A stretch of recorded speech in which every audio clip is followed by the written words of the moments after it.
Chapter 922. For a few days in a row, the weather in Changdao was gloomy, and it was drizzling non-stop. Back in East Hampton, Eric couldn't help but feel lazy, maybe because of the family atmosphere, or maybe because of the weather. Last night, he read Harry Potter and the Sorcerer's Stone to the three kids until late at night. When he returned to the bedroom, he was in the mood to cuddle with the two women again. When he fell asleep, it was already past 2 in the morning. He was woken up by Joanna once in a daze. He decided not to eat breakfast and planned to stay in bed for a while. He vaguely heard the sound of a car engine and people talking in the front yard. He turned over and wanted to sleep for a while more, but the bedroom door was pushed open. He half opened his eyes and looked. He thought it was Joanna, but then he heard the sound of leather boots tapping on the floor. Joanna wouldn't wear high heels at home, let alone such hard-soled leather boots. The smell of a different perfume came. Feeling that the woman was squatting by his bed, as if she was looking for something, Eric reached out and grabbed a magazine next to his pillow and slapped it. Eva Pakula didn't know that Eric had woken up. She had picked up the foundation brush on the dresser and planned to tickle Eric. She was startled when Eric suddenly slapped her. "Eric, why did you hit me?" Eric knocked Eva's head again and scolded her. What kind of crazy girl would barge into her brother-in-law's bedroom so early in the morning? "Get out." "Wow, damn it. You're only 1 year older than me, but you talk like an old man. Besides, it's already 10:30. It's not morning." Eva Pakula snatched the magazine from Eric's hand and threw it aside. But she didn't intend to leave. Half squatting on the edge of the bed, she asked in a gossipy tone, "Eric, did you really ban the angels of Victoria's Secret from dating Leonardo DiCaprio?" Eric didn't know what to say about this careless sister-in-law. He was only wearing a pair of shorts under the blanket, and it was inconvenient for him to get out of bed like this. He could only say perfunctorily, "Since you already know, it should be true." Eva Pakula chuckled and said sneakily, "Do you know what they call you in private now?" "I don't know, and I don't want to know." Eva Pakula originally wanted to keep Eric in suspense, but seeing that he was completely uninterested, she could only take the initiative to say, "They are now calling you jealous daddy in private, the jealous daddy who doesn't allow his daughter to fall in love with a boy, hee." "It's very appropriate. A daughter should be lacy. What's the point of dating?" Eric nodded in satisfaction. He picked up the pillow next to him and slapped it. "Now get out. Oh, I'll tell my sister later that you're planning to make Xiaxia a lesbian." Eva Pakula snatched the pillow and hit Eric a few times in retaliation. Then she got up. "Also, I came here with Emily and the rest. Everyone is waiting for you downstairs. Hurry up and get up." As she said this, Eva rolled her eyes. Suddenly, she smiled mischievously and reached out to pull Eric's blanket. However, not only did she fail to pull the blanket away, but she was also pulled onto the bed by Eric, who was already on guard. Then she was slapped hard on the butt. A crisp slap sounded in the bedroom. Eva, whose prank didn't succeed, jumped up from the bed. She rubbed her butt and was about to say something when Eric said first, "If you don't get out, I'm going to tell everyone that you're planning to molest me." "Bah, it's obviously you." Eva spat with a red face. Her tall leather boots stomped on the wooden floor, and she ran out like a drum. Eric got dressed, washed up, and went downstairs. Chris and Emily were chatting with Joanna, and the rest in the living room. Emily Brighton was only 2 months away from her due date. However, she still hadn't put down the management work of the Ltd group. It seemed that she had no intention of taking maternity leave at all. Everyone exchanged a few simple greetings. Emily couldn't wait to talk to Eric about the preparations for this year's Victoria's Secret fashion show. This year was the 4th edition of the Victoria's Secret fashion show. After several years of construction, the Victoria's Secret fashion show had now become a veritable Super Bowl of the fashion industry. After the first edition created a miracle of 46 million viewers, although the ratings began to decline, the highest number of viewers for the second and third editions still exceeded 30 million. Driven by the Victoria's Secret fashion show, the entire Ltd group had maintained an annual growth rate of more than 20% in recent years. This figure might not be a big deal in the emerging IT industry. However, in the traditional fashion industry, An annual growth rate of more than 20% was absolutely a miracle. On the other hand, the market share of Victoria's Secret lingerie brand had increased from the initial 10% to 33% in the second quarter of this year. The overall annual turnover of the Ltd group had also risen from about $3 billion after the completion of the acquisition and integration of various aspects to nearly $6 billion. It had almost doubled in 3 years. Recently, the market value of the Ltd group had reached a high of $10.6 billion, which was about 3 times the market value after the completion of the acquisition. According to your original suggestion, the Victoria's Secret fashion show needs several hot topics for publicity operations every year. Next year is the last edition of the show for Cindy, Linda, and Christy. The plan for the year after is the Millennium Fantasy Bra. This year is quite difficult. We plan to focus on a few guest singers. Celine Dion, Backstreet Boys, and Elton John have all accepted the invitation. They have already started to choose songs. Emily introduced the preparations for this year's Victoria's Secret fashion show and looked up at Eric. I heard that you're building a girl group in the UK. Can they make it in time to perform in November? Eric shook his head and said, even if they can make it in time, it's not possible. I hope they can develop in Europe first. Besides Celine Dion, do you think she's suitable for the stage of Victoria's Secret? Of course. Emily nodded without hesitation and said confidently, just use My Heart Will Go On. We've already designed a set of shipwreck themes. The live performance may not be very good, but after post-editing, the picture will definitely be very beautiful when broadcast on TV. The Victoria's Secret fashion show was mainly aimed at tens of millions of TV viewers. The film and television accompaniment was to let the music adapt to the camera, but on the other hand, to let the camera match the music, which was actually a music MV, was not too difficult to achieve.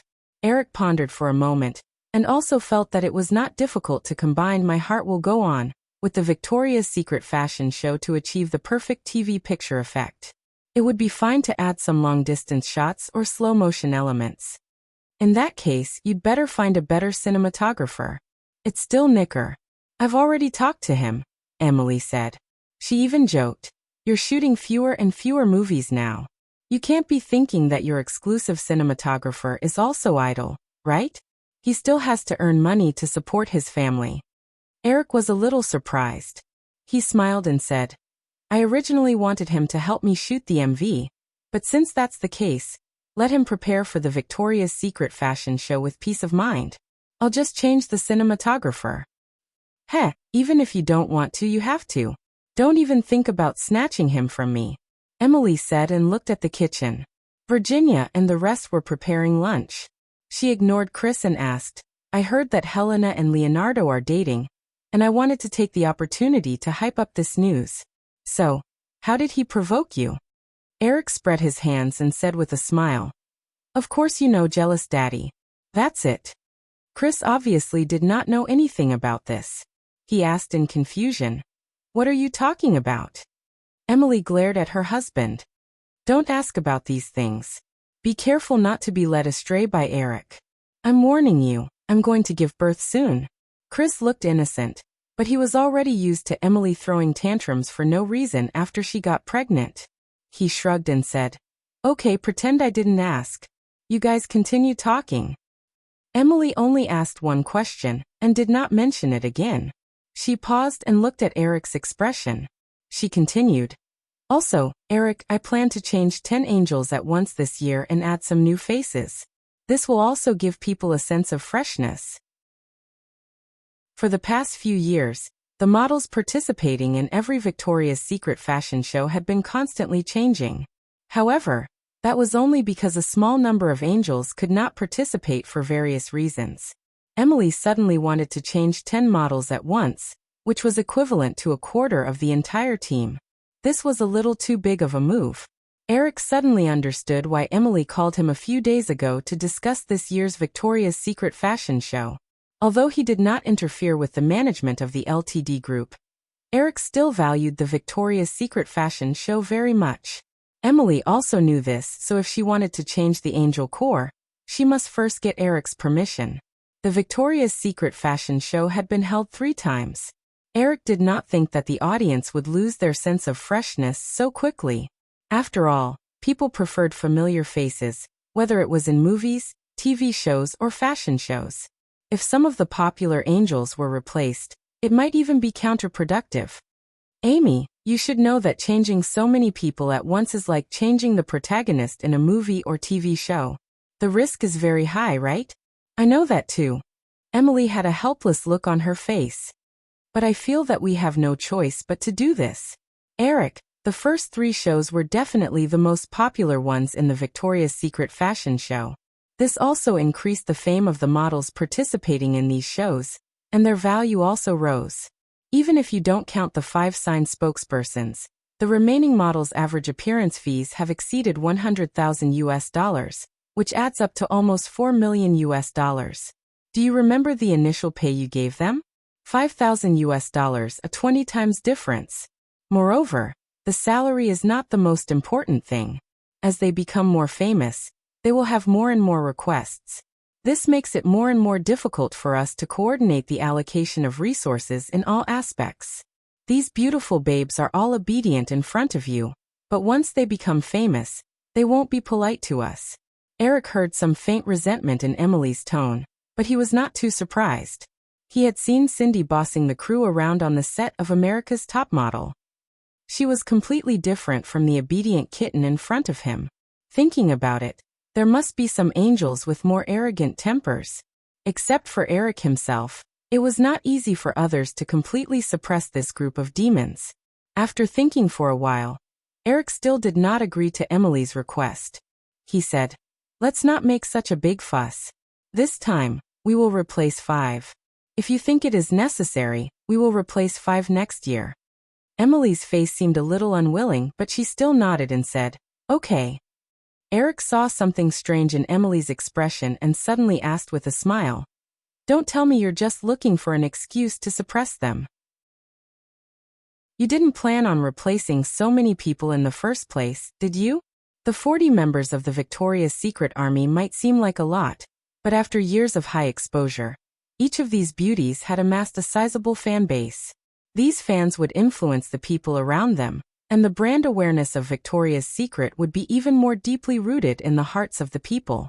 As a shrewd businesswoman, Emily was obviously more aware than Eric of the potential impact of a big change in the Victoria's Secret core. Eric did not want to make a big fuss over the Victoria's Secret core, and she certainly did not want to do so either. The reason why she suggested a big change in the Victoria's Secret core was probably because she wanted to get an imperial sword from Eric to suppress the demons who had gone too far. Eric had already expressed his stance. If they did not listen to him, they would all scram. They might even be banned by the Firefly group. Emily was stunned for a moment, but she didn't deny it. She nodded and said, "I really do want to change some people. It's better if you agree, but if you don't, I hope you can warn them not to go overboard." "But," Emily glanced at Eric teasingly and said, "I think you won't be willing. They're daughters after all, and a group of beautiful daughters." Chris, who had been listening quietly, had just brought a cup of coffee to his mouth. When he heard Emily's words, he thought of the jealous daddy just now. After connecting the dots, he suddenly understood something. He immediately choked on his coffee and coughed repeatedly. "What are you doing?" Emily glanced at her husband with dissatisfaction and turned her body away in disgust. Eric also picked up the tissue on the coffee table and handed it over. Chris shook his head apologetically as he wiped the coffee stains on his shirt. However, he could not help but smile and said, Sorry, I have to go to the bathroom." Virginia happened to come out of the kitchen and saw this scene. She asked curiously, "What's wrong?" "It's nothing." Chris choked on his coffee. Eric explained and asked, "Is lunch ready?" "Yes, let's go to the restaurant," Virginia said and walked over to help Emily up. Emily held Virginia's arm and stood up. She did not forget to say to Eric, "Taking advantage of the New York Fashion Week, we just happened to hold an interview to select a few new angels. When do you plan to come to Manhattan? You can also help us take a look at the theme sets we designed." "I'll go tomorrow, but I have to go to Bayouan City in the north of Manhattan first. Blue Sky Studio is there. I have an appointment with them to watch the script presentation of a new 3D animation. There's a high-level meeting at ABC the day after tomorrow, so I can only make time after that. Chapter 923. Eric left Long Island on September 14th. He first went to Bayouan City on the north side of Manhattan to discuss the production of Shrek with the Blue Sky Studio team. When he returned to Manhattan, he attended several consecutive ABC group meetings and listened to the group's TV department executives report on the TV business in all aspects for the first half of the year. Last year, they signed an 8-year, $9 billion broadcasting contract with the American Football League. The group executives were originally worried that ESPN would suffer losses because of the huge broadcasting rights fee. But in fact, due to the monopoly of the broadcasting rights of the football game, which was the most popular sport in the United States, ESPN's cable TV share and advertising revenue had increased significantly this year. Just in the first 2 quarters, ESPN's net profit had exceeded $200 million. The net profit for the entire year might even reach $500 million. This was already equivalent to 1/6 of the entire Firefly Group's expected profit for 1997. Other than that, AE Cable Television Network, which was led by Lifetime TV, had also seen a significant increase in performance. A shows like City on Fire, Project Runway, and America's Top Model not only continued to increase Lifetime TV's popularity, but they also continued to bring in profits for the company. Other cable TV stations, such as the Disney Channel, also developed very steadily. The only disappointing thing was that ABC's performance was much lower than the other cable TV departments. Due to the rise of cable TV stations, ABC's overall ratings also showed a significant decline. The overall trend of the TV industry in the future was that the TV audience would shift from wireless to cable. Although Eric could provide enough excellent programs for ABC, it was impossible for him to change the direction of the entire industry by himself. However, among the 4 major public TV networks, ABC's performance in all aspects was still firmly at the top. In order to sell themselves at a good price, CBS tried to improve their financial results in the second quarter of this year. But whether it was turnover or net profit, they couldn't compare to ABC. Thinking that the tug-of-war between Viacom and CBS Group had reached $33 billion, and the final deal was likely to exceed $35 billion, Eric couldn't help but gloat. The operation of the CBS network itself was barely satisfactory. Although the CBS Group also had some cable TV assets, none of them could compare with ESPN, which was now bringing rich profits to the Firefly Group. It was even worse than several TV stations under the AE network. On the contrary, Viacom's cable TV assets, such as MTV and Showtime, were the most valuable in Eric's view. Once this acquisition was completed, Viacom's life would definitely be difficult in the next few years. In private, Eric and Chris also discussed in detail the first stage of Firefly's investment in the Southeast Asian economic crisis. After statistics, the $700 million capital raised had increased to $1.3 billion. Except for the $300 million for the Korean won, the remaining $1 billion would be recovered. Due to Firefly's investment in Yahoo, AOL, Amazon, Firefly Electronics, Qualcomm, and other companies, they were still burning money like crazy.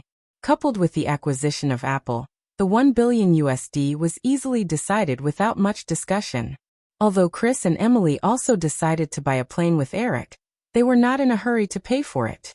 On the other hand, Harry Potter and the Sorcerer's Stone had been on sale for more than half a month. After the global sales of 116,000 copies in the first week, the popularity of the novel increased in the second week, and the weekly sales once again rushed to 150,000 copies. HarperCollins estimated that the overall sales of the novel in the remaining 4 months of the year would likely reach 3 million copies in several major English-speaking countries. Before this, there weren't many Hollywood adaptations of popular novels that could reach 3 million copies worldwide. Therefore, after the sales of the first week came out, Katzenberg couldn't wait to call Eric and ask if he could immediately start the preparation of Harry Potter and the Sorcerer's Stone. However, Eric knew that the popularity of the Harry Potter series was far from completely exploding, so he naturally rejected Katzenberg's proposal.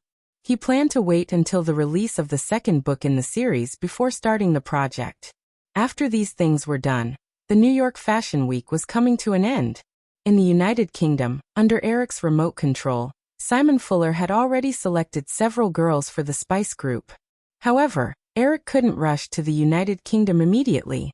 There were still a few interviews for the Victoria's Secret Angel that required his personal participation. Of course, the main work had been completed, so he could relax for the next few days. In an apartment on the Upper East Side. It was only afternoon, but the curtains of the bedroom were drawn, and faint light seeped through the gaps. On the big bed, Cindy Crawford buried her face in the pillow and panted slightly for a while. She struggled her body, but failed to break free from the man's body. She could only complain with a bit of ridicule. Eric, could it be that the two little girls, Giselle and Alexandria, can't satisfy you? Why are you tormenting me? Eric stroked Cindy's skin and said, they've already gone to France. They're not as free as you are. The Paris Fashion Week was held at the end of the month. After Giselle and Alexandria finished the New York show, they hurried to Paris. Miranda was also driven back to Los Angeles by Eric. Due to the Fashion Week, Giselle and Alexandria, who were already famous in the fashion industry, were even busier than Eric. He still couldn't find a chance to eat the two little lambs. The desire that had accumulated over the past few days naturally burned on Cindy. I've just finished this season of America's Top Model and participated in several shows. Next, I have to prepare for the Victoria's Secret show. I'm not free. Cindy twisted her body again and finally swam out from under Eric like a mermaid. She grabbed a piece of clothing and looked at it. It was Eric's shirt. She put it on and tiptoed to the desk by the window in the bedroom. She turned on a laptop on the desk and said, since you're here, help me check my stocks. These days, they've been going up and down, making me feel uneasy. Eric looked sideways at the woman fiddling with the laptop for a while. She walked back with a cable in her hand. He thought to himself that he should urge Firefly Electronics to speed up the development of Wi-Fi equipment next time. However, he smiled and said, the stocks you bought must have risen a lot. Aren't you afraid that I'll be tempted by the money? Cindy put the laptop on the bed and lay next to Eric. She glanced at him flirtatiously and said, you should be the one who's worried, Mr. Biggest. Aren't you afraid that I'll be tempted by the money? Eric pulled the blanket over the two of them. He pulled the laptop in front of him and skillfully operated it. He said, isn't it Jealous Daddy? How did it become Mr. Biggest? Mr. Biggest was started by Candace. It's been a few years. Jealous Daddy was given to you by Linda recently. Speaking of which, Linda is also in Manhattan recently. Why don't you go and mess with her? There was a Mr. Big in Desire City. The Candace that Cindy was talking about should be the beautiful author of Desire City, Candace Bushnell. When Eric heard what Cindy said, he replied, didn't she find a boyfriend? I'm still a man of integrity. I won't ruin other people's relationships. That French businessman? They broke up a long time ago. Only a stupid person like Linda would think that he would marry her. Eric just smiled and didn't say anything. Except for a few women who were deeply involved with him, Eric treated the others as if they were flowers. This was good for both parties. Eric could enjoy the whole forest to his heart's content, and they could also live their own lives without any burden. Therefore, when he heard that Linda Evangelista had a boyfriend, Eric took the initiative to let go. His attitude towards other women was similar. Cindy also noticed Eric's thoughts. She smiled and said, if Joanna or Virginia found a boyfriend, would you let go? They're the mothers of my children. Of course it's different. Cindy's eyes flashed. She said, you seem to trust them a lot. Of course. Eric nodded with a smile. He had been treating the two women as his wives all these years, and the three of them had already formed a tacit understanding. Although Eric only stayed in the Hamptons for 2 or 3 months a year, the 2 women and 3 children living together did not seem lonely at all. A few days ago, when Eric went back, Virginia teased him that the 2 women didn't need him anymore. They chatted casually and browsed the Yahoo homepage for a while. Eric opened the stock operating software on the desktop. Cindy reached out her hand and entered a string of passwords without hesitation. At the end of April, Cindy said that the value of her stocks was close to $50 million. Now, although there were still only 4 stocks, Microsoft, Cisco, AOL, and Intel, the total value of these stocks had reached $76.9 million. Altogether, the value of these stocks had increased by more than 50% in 5 months. Eric opened each stock with great interest and looked at the detailed stock charts. Among the 4 stocks, Microsoft stock had increased the most. This company's market value had increased from $120 billion at the beginning of the year to $177.3 billion now. Next was Cisco. Its market value had increased from $33 billion at the beginning of the year to $46.9 billion now. Eric did some calculations, and this meant that Firefly's 26% stake in Cisco had increased by $3.6 billion in 6 months. Next was AOL. Its market value had reached $19.3 billion. Compared to $15 billion at the beginning of the year, the increase was less than 30%. Lastly, Intel's market value had increased from $48.3 billion to $113.1 billion between 1996 and 1997. But since March this year, Intel's share prices had stopped increasing. In the last 2 months, Intel's share prices had fallen. Cindy saw Eric pausing on Intel's stock chart for a while and said, "I am worried about Intel. I had checked the data, and it seems that the sales of their chips this year did not meet expectations. AMD, IBM, and Motorola had all released new chips, and they had taken over Intel's market share. Eric, should I sell all my Intel shares?" Many people only know about Intel and AMD, but in the 1990s, there were still many manufacturers producing CPU chips. Apple was using Motorola's Might chips. However, as the Wintel alliance grew stronger and stronger, most of the other brands were pushed out of the market, leaving only AMD hanging on by a thread. Eric shook his head and said, "Actually, in my opinion, Intel's shares are the most valuable among these stocks. I remember that Intel's profits for the first half of this year were $2.5 billion. This is more than the other 3 companies combined." "So, you are saying that I should keep them?" "Of course." Eric nodded and said, "Even if you don't sell them for the next 10 or 20 years, you can still get a few $100,000 dividends every year." Cindy thought for a while and said, "I am not short of money now." "So, you are saying that I can keep all these shares? Just follow what I taught you. Wait for Yahoo to get listed, and sell it all at once. This way, you can get back all the dividends you earned over the past few decades." When Cindy heard what Eric said, she guessed that some of these stocks were not worth holding for a long time. However, since Eric did not explain in detail, she did not ask any more questions. They fiddled with their laptops for a while, and it was already evening. The light in the bedroom dimmed. Cindy picked up the phone on the bedside table and looked at the time. It's almost 6 o'clock. The organizers of the Fashion Week will be holding a curtain call party at the Gramercy Hotel tonight. Eric did not have any plans for the night, so he nodded and said, "Yeah, let's go eat dinner first, then we will go. I am starving after being tortured by you for the whole afternoon." "You are the one who is torturing me." Cindy rolled her eyes at Eric and turned on the lights. She was still wearing Eric's shirt as she walked to the walk-in closet. Women never changed their clothes quickly. After dinner, Eric and Cindy arrived at the Gracie Hotel. It was already past 8 o'clock, and the party had already started. To make matters worse, Cindy had left the invitation at home. In the elevator, Eric looked at Cindy, who was still rummaging through her bag. He smiled and said, "Do you think we can get in if we show our faces?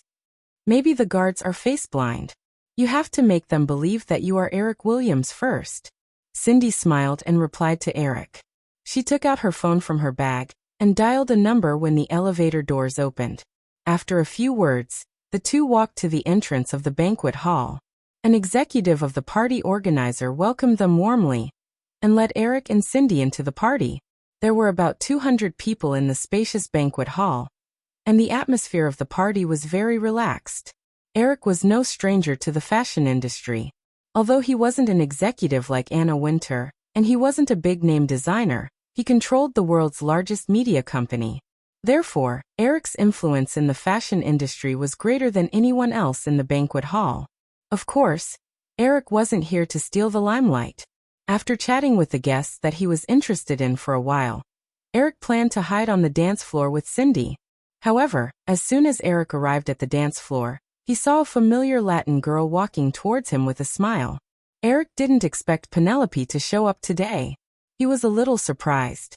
He smiled and reached out his hand to the girl. "Hi, Penny. I'm so happy to see you here." The girl's expression froze. She walked up to Eric and hugged him. Then she explained, "Eric, I'm not Penny. I'm Monica." Chapter 924. A few years ago, one of the Cruz sisters was charming while the other was immature. It was still easy to distinguish them.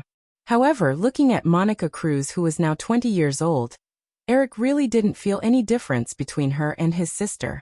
"I'm really sorry, Monica. You're more beautiful than a few years ago." Eric looked at Monica Cruz and introduced her to Cindy beside him. "Cindy, this is Monica Cruz, Penelope Cruz's sister. Look, don't they look alike?" "Yeah, I thought it was Penelope too." Cindy shook hands with Monica politely and glanced at Eric with a playful smile. "You guys talk then. I happen to have something to talk to Anna about." After Cindy finished speaking, she secretly pinched Eric's arm before walking towards Anna Wintour, who was not far away. Since they were on the dance floor, Eric reached out to Monica. "Dance with me? Okay." Monica nodded, stepped forward to hold Eric's arm, and walked towards the dance floor. Accompanied by light and slow music, Eric held Monica's waist and danced slowly. He also noticed that Monica didn't seem to want to talk about Penelope, so he asked about other things. "I haven't seen you for a few years. What have you been doing recently?" "I've been taking acting classes and acted in a few movies." Monica looked up at Eric with some anticipation in her eyes, but she was obviously not as bold as Penelope. Instead, her expression was timid. She started taking acting classes after high school. With her identity as Penelope's sister, it was easy for her to get some roles. However, there were not many important roles because the mainstream studios basically wanted her sister to act in the movies, not her sister who was far less famous. Therefore, there was no improvement in the past few years. Monica used to hope that her sister could help her, but after staying in Hollywood for a long time, she gradually understood that although her sister became an A-list actress in Hollywood with the role in Breakin' Beauties, as a Latina and not an American, Penelope actually had no say in Hollywood. Naturally, she couldn't help her much. Because the appearance of the two sisters was too similar, she gradually felt that her sister was on guard against her. In the past 6 months, her sister had more than once hinted that she wanted her to go back to Spain. Feeling Monica's expectant gaze, Eric smiled and said, "I see. Then I'll keep an eye out and see if there are any movies suitable for you." The girl in front of him appeared in Hollywood entirely because of him. Eric didn't know if the two sisters had a conflict. However, it didn't take much effort to pull the girl along. Hollywood was full of stars with brothers and sisters. It was more than enough to accommodate two Latina beauties. Monica Cruz's age and appearance also happened to be suitable for the teen movies that had been very popular in Hollywood in recent years. This genre was the focus of New Line Cinema's development. At the same time, there would be no conflict with Penelope's action films and art films. Eric's casual words made Monica Cruz very excited. She was still very aware of how powerful Eric's influence was in Hollywood. Her sister was promoted to her current status by Eric's movie. "Eric, are you serious? Don't lie to me." "Do I need to lie to you, little girl? However, I will give you the opportunity, but you have to grasp it yourself. If your acting skills in the audition room don't meet the requirements, you still won't get the role." Monica Cruz nodded excitedly. After studying acting for 2 years, she was still very confident in her acting skills. Hollywood always emphasized the talent of actors, but in fact, there were only a few who really relied on talent to make a name for themselves. Most of them still had to honestly attend acting classes. Thinking about it, Monica carefully leaned over and whispered, Eric, I can go to your place tonight. Eric came here with Cindy tonight. Naturally, it was not appropriate for him to leave with other women. It would be too inconsiderate. Shaking his head, Eric smiled and said, I will treat you to dinner when I have time, but not today. Monica didn't dare to pester him. After a dance, she left a string of phone numbers to Eric, and the girl turned around and went to other places of the party. The next morning, Cindy Crawford was awakened by a ringtone. When she opened her eyes, she found that Eric was no longer around, but the ringtone came from the balcony. After being in a daze for a while, Cindy put on a nightgown and walked barefoot to the balcony. Eric was sitting at the round table on the balcony and had just hung up the phone. This apartment was close to the East River of Manhattan. New York, which had been gloomy for several days, finally cleared up today. The balcony was already covered with sunshine. However, the sunshine in autumn always seemed a little pale, giving people a feeling of powerlessness. Cindy hugged Eric from behind and kissed him on the cheek. Then she asked curiously, Who is it? Giselle. Eric touched Cindy's cheek and smiled. She called to ask for connections. She wants to recommend one of her best friends to the Victoria's Secret stage. You agreed? Eric didn't answer. Instead he asked, What do you think of Chu Seagoff? Oh, I know her. She has a baby face and is very beautiful. Many people in the circle call her Lovely Baby. Cindy told him her impression of Chu Seagoff. Suddenly she laughed again and said, What an ambitious Brazilian girl. To be honest, Cindy felt that she might not have the courage to recommend her best friend to the Victoria's Secret stage. Giselle herself hadn't even entered Victoria's Secret yet, but she already had the idea of establishing her own circle. Eric also smiled and said, I like ambitious women. If there are too many mediocre people around, life will be too boring.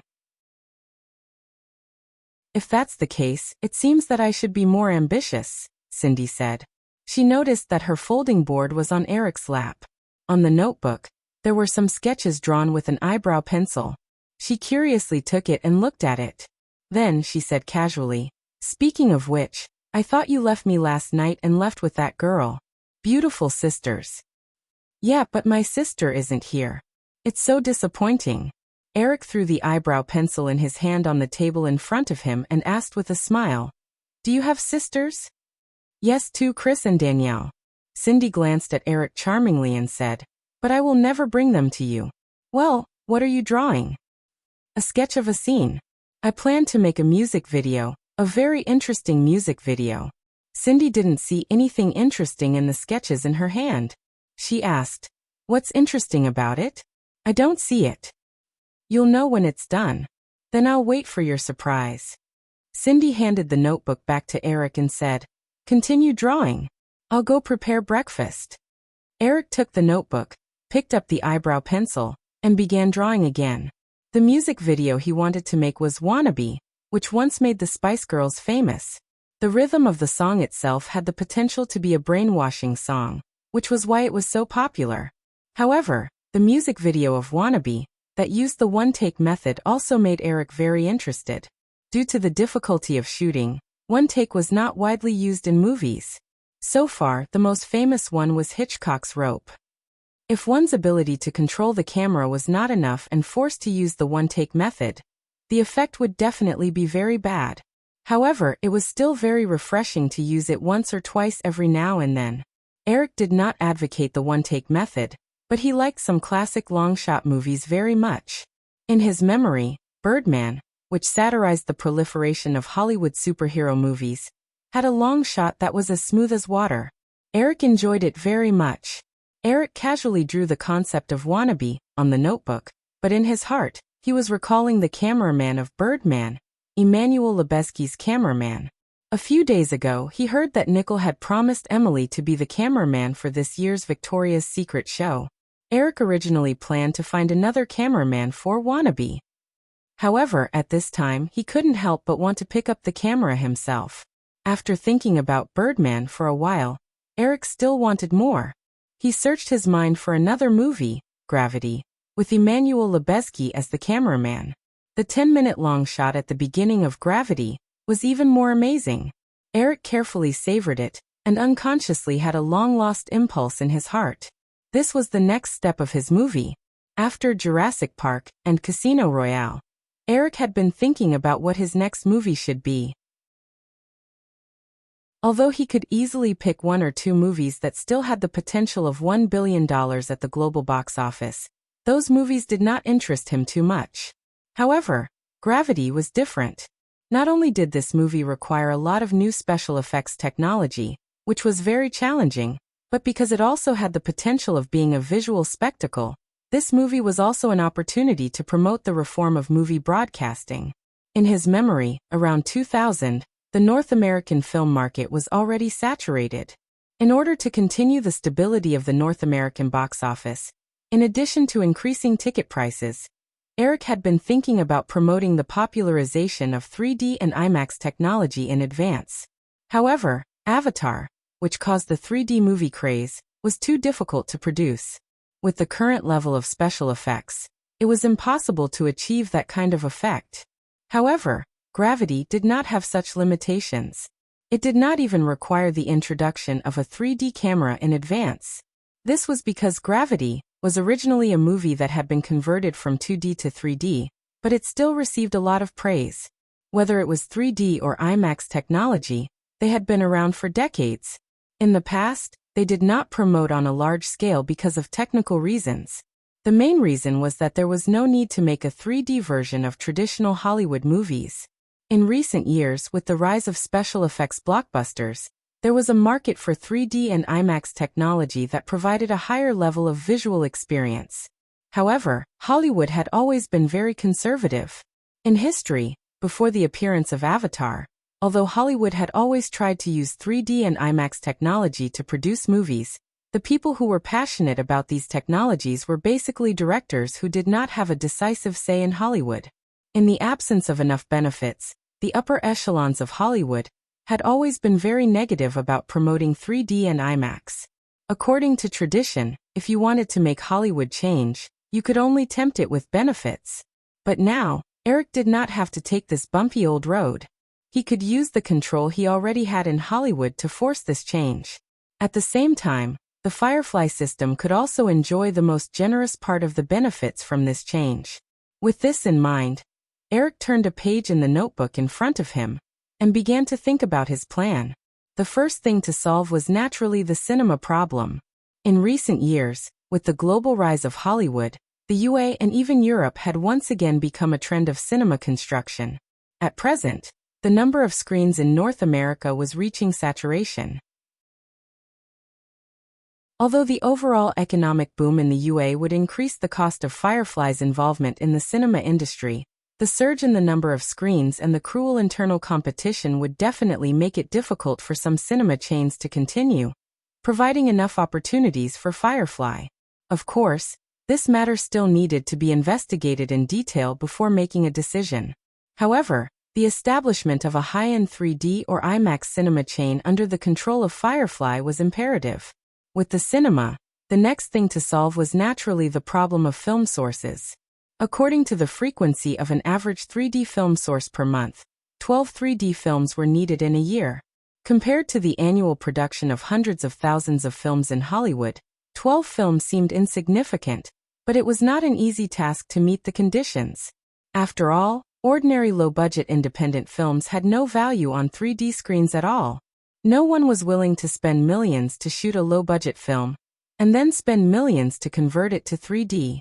Therefore, in the early stage of the promotion of 3D technology, the film sources could only be selected from mainstream big-budget commercial films, and not all big-budget films were suitable for 3D. In history, the main reason why 3D movies only became popular after the release of Avatar in 2009 was because of the film source. Regardless of whether it was 3D or IMAX, it was impossible for the cinema chain to invest in high-end cinemas without the film source. On the other hand, without enough 3D and IMAX theaters, the producers were also unwilling to invest in the production of 3D and IMAX movies. This was simply a deadlock. Now Eric could easily solve this deadlock. In the next few years, the three film companies in the Firefly system, Firefly, MGM, and Fox, had already launched projects. There were countless blockbuster films that could be converted into 3D sources. The Lord of the Rings trilogy, the James Bond series, the Thunderbolt series, the Spider-Man series, the Iron Man series, and so on. In addition, there were also animated films from Pixar, Disney, and Blue Sky Studios. These all had the potential to be converted into 3D sources. Therefore, the three major studios combined forces to provide enough film sources for a 3D and IMAX high-end cinema chain every year was definitely more than enough.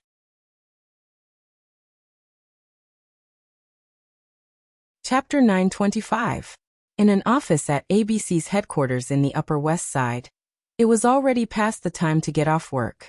Carolyn hung up a phone call, checked the information she had just written down, and began to sort out the various materials collected today with Melanie. A few days ago, after getting a memo from Eric, the two women suddenly became busy, so they specially asked for an office from ABC's headquarters to work in. Eric's new movie plan. The development plan for the 3D movie projection system. The feasibility evaluation of Firefly Group's involvement in the cinema industry. This was the content of Eric's memo. However, although Eric only wrote a few pages of the memo, it mobilized almost the entire Firefly Group. After directing 2 movies with global box office of $1 billion in a row, Eric's next film was the object of many people's close attention and expectations. What's more, this time, Eric's goal was not only to pursue another global $1 billion, but also to bring a change to the traditional movie projection industry. Although 3D movies flourished for a while in the 70s and 80s, they basically only provided the audience with a sense of novelty, and were not popularized among the general public. In the 1990s, the continuous emergence of Hollywood blockbusters even caused people's original interest in novelty to decrease a lot. In recent years, 3D movies have entered an unprecedented low. In many cities, old-fashioned 3D cinemas have even disappeared. Starting 2 years ago, Eric set up a special 3D transformation technology research and development department in the digital domain special effects company under Firefly, and built a screening hall in Firefly Cineplex to test the transformation effect. In the past 2 years, a lot of experience had been accumulated in the digital domain. Firefly Group knew that Eric would promote 3D technology sooner or later. Now the plan was finally officially launched. Although many people were worried because of the decline of 3D movies in recent years, in general, most of the executives of Firefly Group were still full of expectations for 3D movies out of their blind trust in Eric. What's more, Eric also planned to personally make a film dedicated to the promotion of 3D movies. Carolyn sorted out the information that she needed to bring back and stuffed it into the light blue canvas bag that she liked very much along with the laptop. She then left the ABC headquarters on 66th Street with Melanie, and drove back to Eric's high-rise apartment at the entrance of 6th Avenue. After returning to their residence, Melanie noticed that Carolyn was still subconsciously looking around the house after opening the door. A look of disappointment immediately appeared in her eyes. She couldn't help but sigh. She felt that this scene was like a young wife who had worked hard all day, only to find that her idle husband had gone out to fool around again after returning home. Alright, although a certain fellow definitely wouldn't be doing nothing all day long, Melanie really couldn't find a more appropriate description. Melanie helped to take the bag off Carlo's shoulder and said comfortingly, "He's leaving for England tomorrow.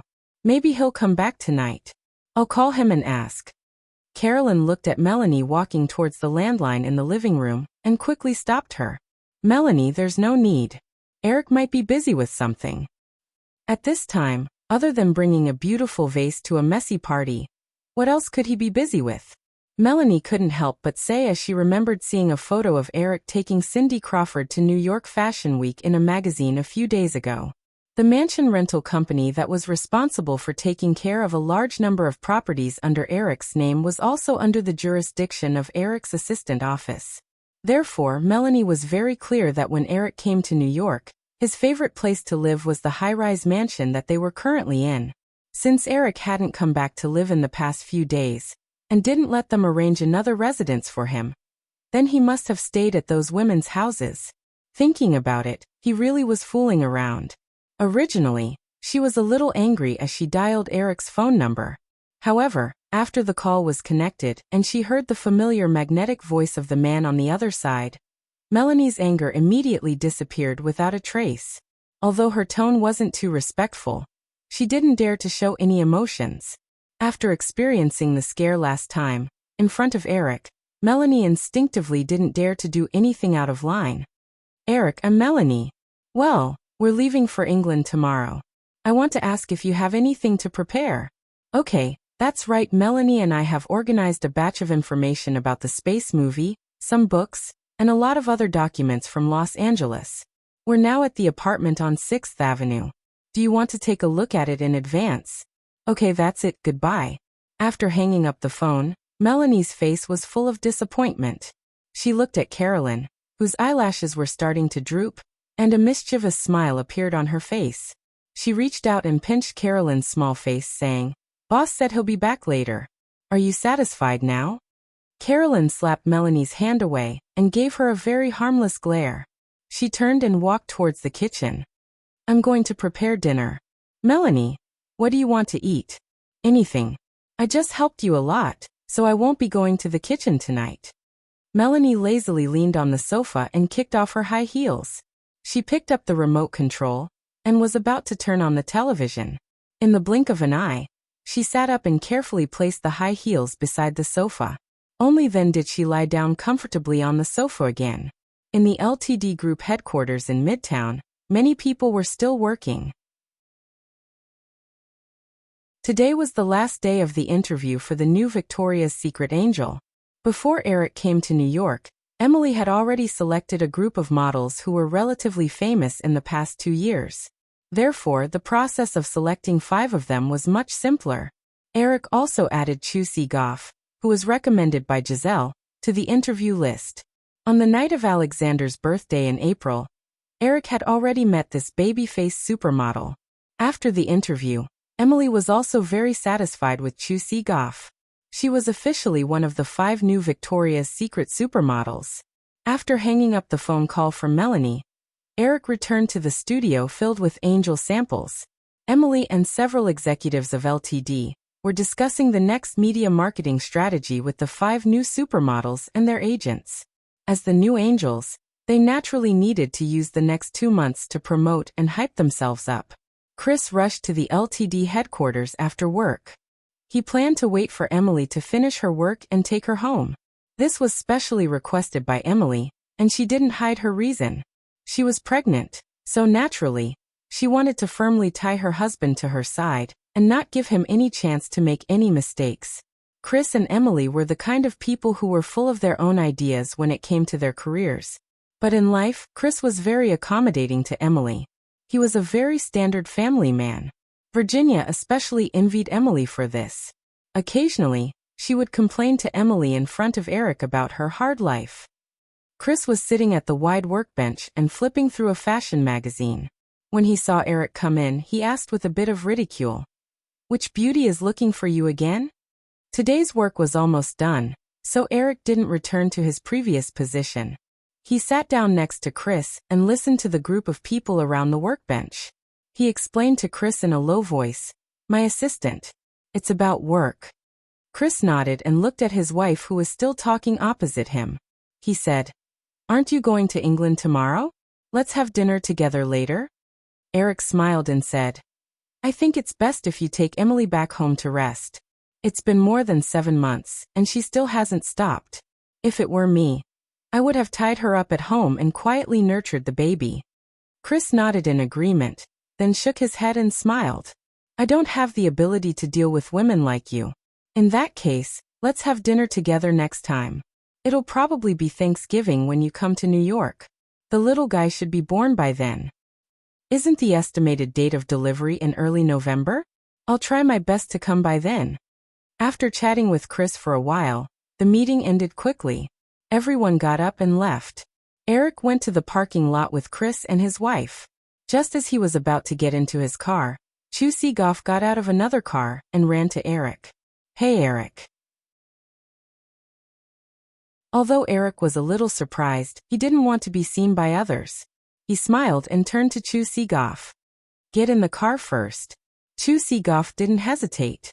She bent down and got into the car. Eric got in the car and instructed the driver to start the car. He then asked the girl beside him, "Where do you live? Do you want me to send you back?" "I'm renting an apartment with someone else. It's a mess. I don't want you to dislike it," Chu Si-goff said. He didn't know if it was intentional or not, but she curled her long legs tight in her jeans and leaned closer to Eric. She looked at him with her beautiful amber eyes and said, "Eric, I haven't thanked you yet. Do you want me to treat you to dinner?" Eric looked at his watch. It wasn't even 7 o'clock yet. He thought it wouldn't be too late to go back after dinner, so he said, "I'll treat you. What do you want to eat?" Chu Si-goff didn't refuse. She knew that a meal was nothing to Eric. She said, "If you're treating, then you can choose the place." Eric thought for a moment and instructed the driver to go to a restaurant that Cindy had brought him to before. "So, how was your last trip?" In the restaurant, after ordering dinner, Eric took the initiative to find a topic to talk about. Eric was naturally asking about the time when he was willing to send a group of girls on a trip around the world. Chu Si-goff's face was still a little excited when she thought about it. "We went to Tokyo, Paris, London, Venice. Well, anyway, there were a lot of places. It was the best trip I've ever taken in my life." As a model, although Chu Si-goff often went abroad for work, her mentality when traveling and working were naturally different. Moreover, there was a private jet that they could command. This was an experience that she had never experienced before. As she said that, Chu Si-goff thought about the night of Alexander's birthday. She stared at Eric boldly and asked, "Eric, will you play that kind of game again in the future?" Eric winked at Chu Si-goff and said, "That's not for sure." They chatted casually as they finished dinner and drank a bottle of red wine. After leaving the restaurant, although Eric wasn't drunk at all, Chu Si-goff's face was red. Although her amber eyes were still clear and bright, she leaned on him like a little bird. After getting in the car, Eric almost subconsciously wanted to instruct the driver to drive back to the apartment on 6th Avenue. Since the little sheep had taken the initiative to send herself to him, Eric naturally didn't plan to let her go. However, in the blink of an eye, Eric realized that Carolyn and Melanie were still living in that apartment. Recalling Carolyn's resentful gaze, Eric immediately dispelled the idea. He asked Chu Si-goff, "Then I'll send you back?" Chu Si-goff didn't expect Eric to still say that.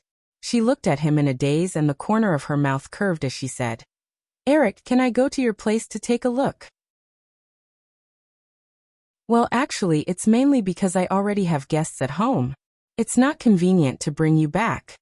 Chu Si-goff rolled her eyes and said, "We can go to Giselle's place. They're not in New York right now." Eric smiled and shook his head. "That's Giselle and Aile's home.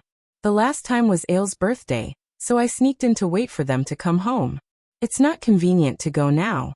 Westerners were very particular about privacy. Although that mansion was his, since it was given to Giselle and Aile to live in, Eric wouldn't go there too often.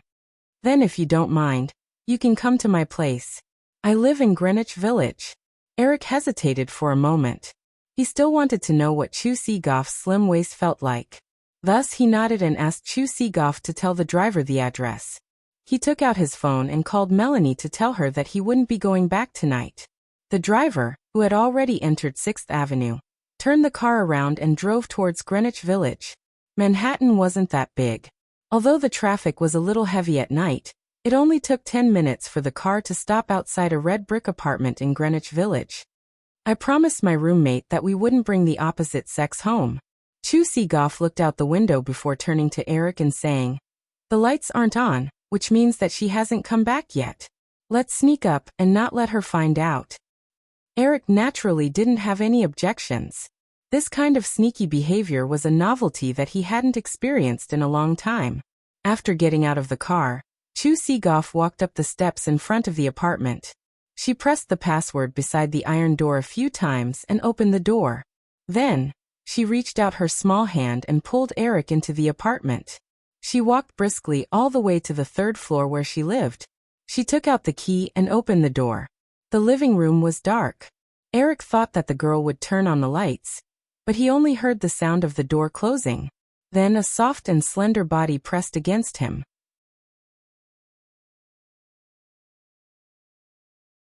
Chapter 926.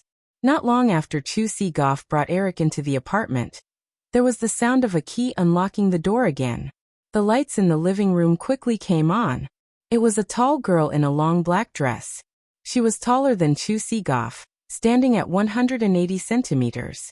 She had healthy tan skin and light red hair. There was a wild and untamed aura between her eyebrows. The girl threw the key into the big bowl on the shoe cabinet. Just as she was about to sit down and change out of her high heels, she noticed something strange in the apartment. There were several pieces of clothing scattered around the living room. She recognized the white cotton t-shirt and light blue jeans as her roommates at a glance, but that was not the point. The point was, in addition to another pink bra, she also saw a man's jacket on the sofa's armrest. How could this guy do this? We agreed in advance that we were not allowed to bring the opposite sex home. She threw off her high heels and angrily walked barefoot to Chu Goff's door. She wanted to knock on the door, but when she got closer, she found that the door was left ajar. She listened carefully. The sound in the room seemed to be kissing. TSK, TSK, TSK, TSK. Well, I haven't had time to get down to business. This is the best. I can chase that man away. I don't want a strange man to spend the night in my apartment. She pushed the door open and barged in. She immediately froze. There was only a light yellow bedside lamp in the room. A man was comfortably sunk into the inflatable sofa by the window. Her roommate was kneeling on the carpet in front of the man. Her slender and white back and buttocks were exceptionally perfect. Her body belonged to the bodybuilding type, which was not very popular in the modeling circle. Therefore, she had always been envious of her roommate's figure. But the scene in front of her did not make her feel envious at all. She screamed awkwardly, covered her eyes, and left the room. Then she shouted at the person in the room even more angrily. Chu, come out. She stared at the door angrily for a moment. In the end, she only heard a few chuckles. Then, the door was closed from the inside. There was also the sound of the door being locked. Are they not going to bother with me? This was too much. He stared in vain at the door for a moment, and then stepped forward and kicked it without any trace of politeness. He made up his mind to look for a new house the next day. She turned around unhappily, picked up the man's jacket, and threw it on the floor. She sat down on the sofa and continued to sulk for a while. 10 minutes later, she gradually calmed down and suddenly realized that she seemed to have seen the man in her roommate's room before. Although this feeling of déjà vu was very strong, the light in the room was too dim, and she had only caught a glimpse of it, so she couldn't remember it. Feeling a little hungry, she stopped thinking about it and went to the kitchen to cook herself a bowl of oatmeal. She turned on the TV and watched it while eating. After supper, the 2 episodes of the sitcom ended. She hugged a pillow and leaned against the sofa in boredom. She glanced at her roommate's door, but there was still no movement. It was only a few months ago that her friend had introduced her to Chu Goff, mainly to share the rent. The modeling industry seemed glamorous, but other than the top ones, the rest of the models earned about the same amount of money as office workers, or even less stable. The 2 of them were under the same modeling agency. Although they weren't close friends, they still got along very well. However, it seemed that Chu Goff had a boyfriend and would definitely appear here frequently in the future. She couldn't get used to this. It seemed like she really had to look for a new house tomorrow. She just didn't know if it would be easy to find such a comfortable nest again. She picked up the remote control and changed a few channels, but there was nothing interesting. She looked at her watch and saw that it was already past 10 o'clock. Just as she was about to go to bed, Chu Goff's bedroom door opened. She thought that Chu Goff had come out and was about to criticize her, but she saw a man walk out of the room. If she didn't recognize him earlier, she didn't think she would be wrong this time. Her mouth was slightly open as she looked at the man with slightly wet hair. He had obviously just showered, and was wearing a pink bathrobe that was a little small. She was stunned for a moment before she finally said, You're Eric Williams? Eric nodded and sat down on the single-seater sofa next to her. Seeing that his jacket was thrown on the ground, Eric was about to get up and pick it up, but the woman on the other side had already picked up the jacket in a hurry and carefully placed it on the armrest of the sofa. She smiled at Eric with a slightly awkward expression and couldn't help but sit up straight on the sofa. Eric also leaned on the sofa and didn't say anything. He quietly looked at the woman in front of him. From the moment she barged into Chu Seagoff's bedroom, Eric recognized her. Chu Seagoff had also revealed some information about her under his probing. The woman in front of him was the incomparably powerful female Terminator in Terminator 3, the actress who played TX, Christina Loken. If it weren't for the fact that he happened to know her and accidentally remembered something, Eric didn't plan to show up tonight. Christina Loken was being looked up and down by Eric. She felt a thin electric current constantly flowing up and down her body, and the fingertips on her knees felt a little numb. Although it was the first time they met, she knew a lot about Eric. He was the richest man in the world, a Hollywood mogul, the creator of the Victoria's Secret show, and the investor of many high-tech companies. Any one of these usually made her feel like she could only look at them from afar. Now, not only did all these titles appear on one person, but this person also appeared in front of her. She inexplicably suddenly thought of a guy named Aladdin. That magic lamp, or genie, what was his name again? With these thoughts in mind, she quickly realized that she should take the initiative. So she looked at Chu Seagoff's door and said, Mr. Williams, how do you know Chu See? At a party, Eric said. A very interesting party. It's a pity that I didn't see you at that time. I just rented the apartment with Chu See not long ago. We're not very familiar with each other. As she said this, she suddenly remembered that she hadn't introduced herself yet, so she said, By the way, Mr. Williams, my name is Christina Loken.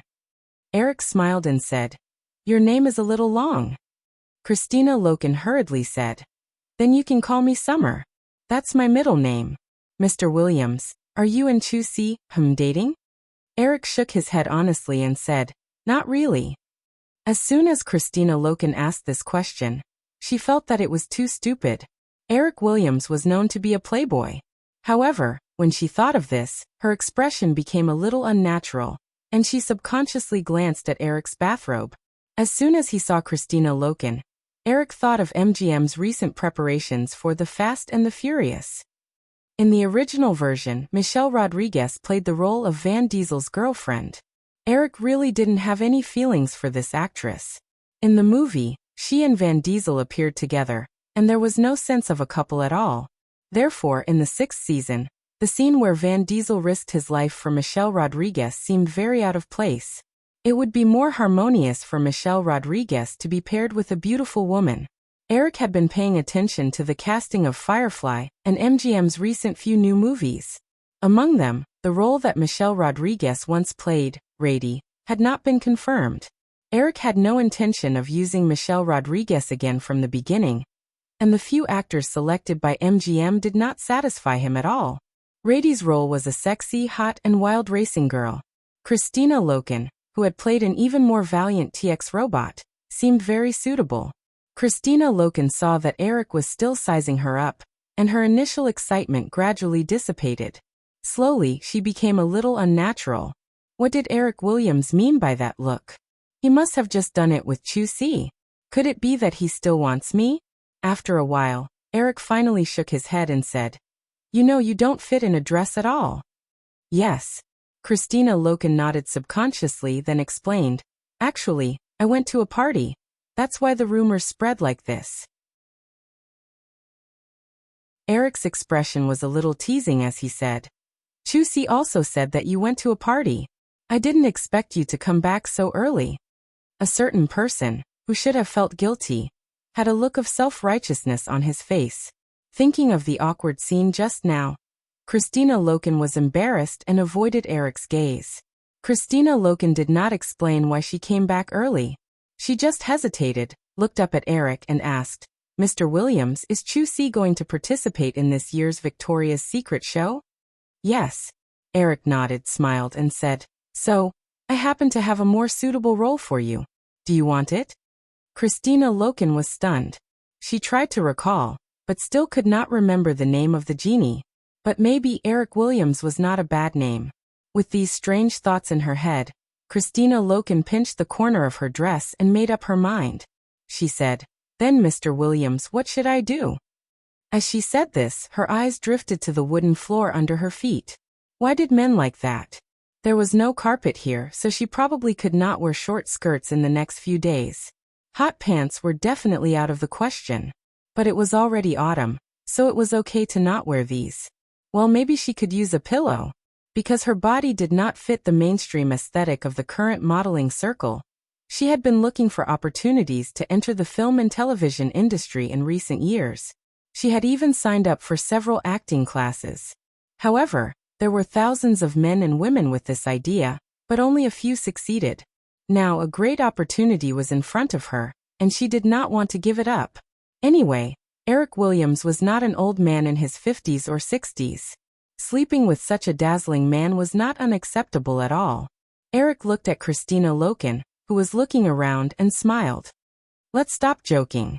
Also, just call me Eric. By the way, do you know how to drive? Of course. Christina nodded. I got my driver's license when I was 16. That's good. This role is a racer. Eric glanced at Christina again, and suddenly changed the topic. Forget it, skirts really don't suit you, especially this kind of loose dress. Go change. Okay. Christina immediately stood up and asked, Eric, what kind of clothes do you like? You've seen Terminator 2, right? The scene where Linda Hamilton held an AK in one hand and a cigarette in the other. Try it on like she was wearing a sports vest and black pants. The character I'm talking about will probably look like this. Christina listened carefully to Eric, nodded, and turned to walk to her room. Eric looked at the TV screen in the living room, picked up the remote control, and turned to ABC. After the primetime slot was the late-night David Letterman talk show. As it was the fall TV season, the guests today were all the leads of American TV shows in the fall. When Eric saw the female lead of Apocalyptic Angel appear, he remembered that Apocalyptic Angel, which was taking over the X-Files next week, was going to be broadcast on Fox. Although this sci-fi TV series had a niche audience, it was broadcast at the peak of Cameron's fame. With Fox's marketing resources, the ratings would definitely be much better than before. Christina changed very quickly. In the blink of an eye, she had already walked out of the bedroom. She was wearing a tank top that exposed her navel, black pants, and a pair of high-heeled leather boots. Although she was not as fierce as Linda Hamilton, she was more sexy. Untie your ponytail. I suggest that you don't tie a ponytail in the future. And try not to put your hair up. The shape of your face is not suitable for that. Also, go pick a pair of men's boots tomorrow and change into them for the audition. That will match the image of a racing woman I want. Christina obediently untied her ponytail and posed a few times under Eric's instructions. Seeing him nod in satisfaction, she sat down on the sofa again and carefully said, Eric, I was just thinking that the movie you were talking about should be Fast and Furious that MGM is preparing, right? Yes, and I hope that you can play the role of the male lead's girlfriend, which is the female lead. Although Christina did not have no screen experience, she had only played a few small roles in low-budget independent films. Hearing Eric say that he wanted her to play the female lead of the MGM Cinematic Universe derivative series, she felt that it was a little unbelievable. Eric, you really want me to play the female lead? You know, I'm the one who wrote the script. I think you match the image of the female lead very well, so I still hope that you can play the role. But there's a prerequisite. You have to pass the audition.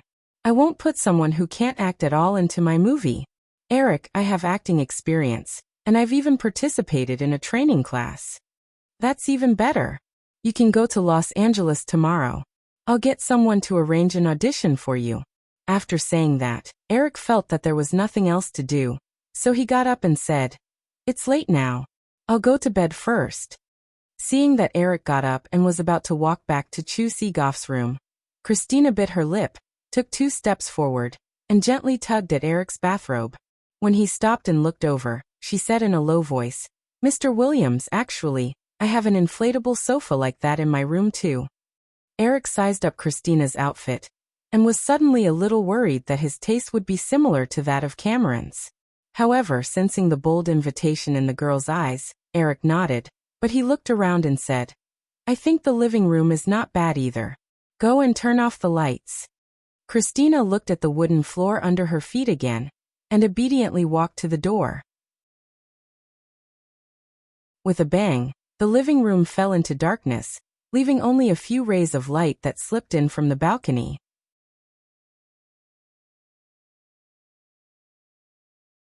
Chapter 927. Eric left Chu Sigoff and Kristana Locken's apartment early in the morning and returned to his residence on 6th Avenue. He was ready to fly to England with his 2 female assistants.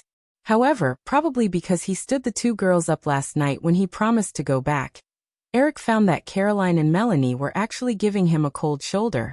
Although they did not deliberately ignore him, they spoke to him in a business-like manner. Melanie was fine, but it was the first time Caroline showed such a state. Looking at her small face that was deliberately tense and always had a little guilty look, Eric felt a little strange, so he cooperated with the 2 girls and put on the airs of a boss. The private plane still took off from MacArthur Airport in the middle of Long Island. The plane entered the clouds and began a long journey of more than 10 hours. Caroline and Melanie casually flipped through the documents in the lounge in the middle of the plane until after lunch. Caroline finally couldn't help but look in the direction of the front cabin, where the luxury suite on the plane was. "Melanie, do you think we shouldn't neglect Eric? He is our boss after all." Melanie shook a script in her hand. It was Iron Man. "Carly, why do I feel that you are simply Tony Stark's little pepper, staying by his side, watching him mess around, and then cleaning up the mess for him?" Caroline had naturally read the script of Iron Man.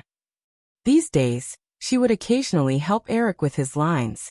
In fact, she also felt that Eric was very similar to the guy in the script. Well, could it be that he wanted the female assistant to look like the little pepper in the script? However, it was really awkward to help him get rid of the woman after the ONS. Melanie looked at Caroline's flickering eyes and helplessly rolled up the thick script in her hand and knocked on her head. She said, "Okay, go to the front cabin and see your boss. I really don't know what to do with you." Caroline saw Melanie's extremely disappointed look and subconsciously shook her head. Then I won't go." Go.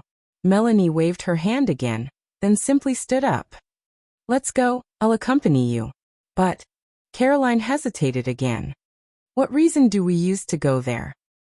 A lot of things have happened in the past few days. Why would I need a reason?"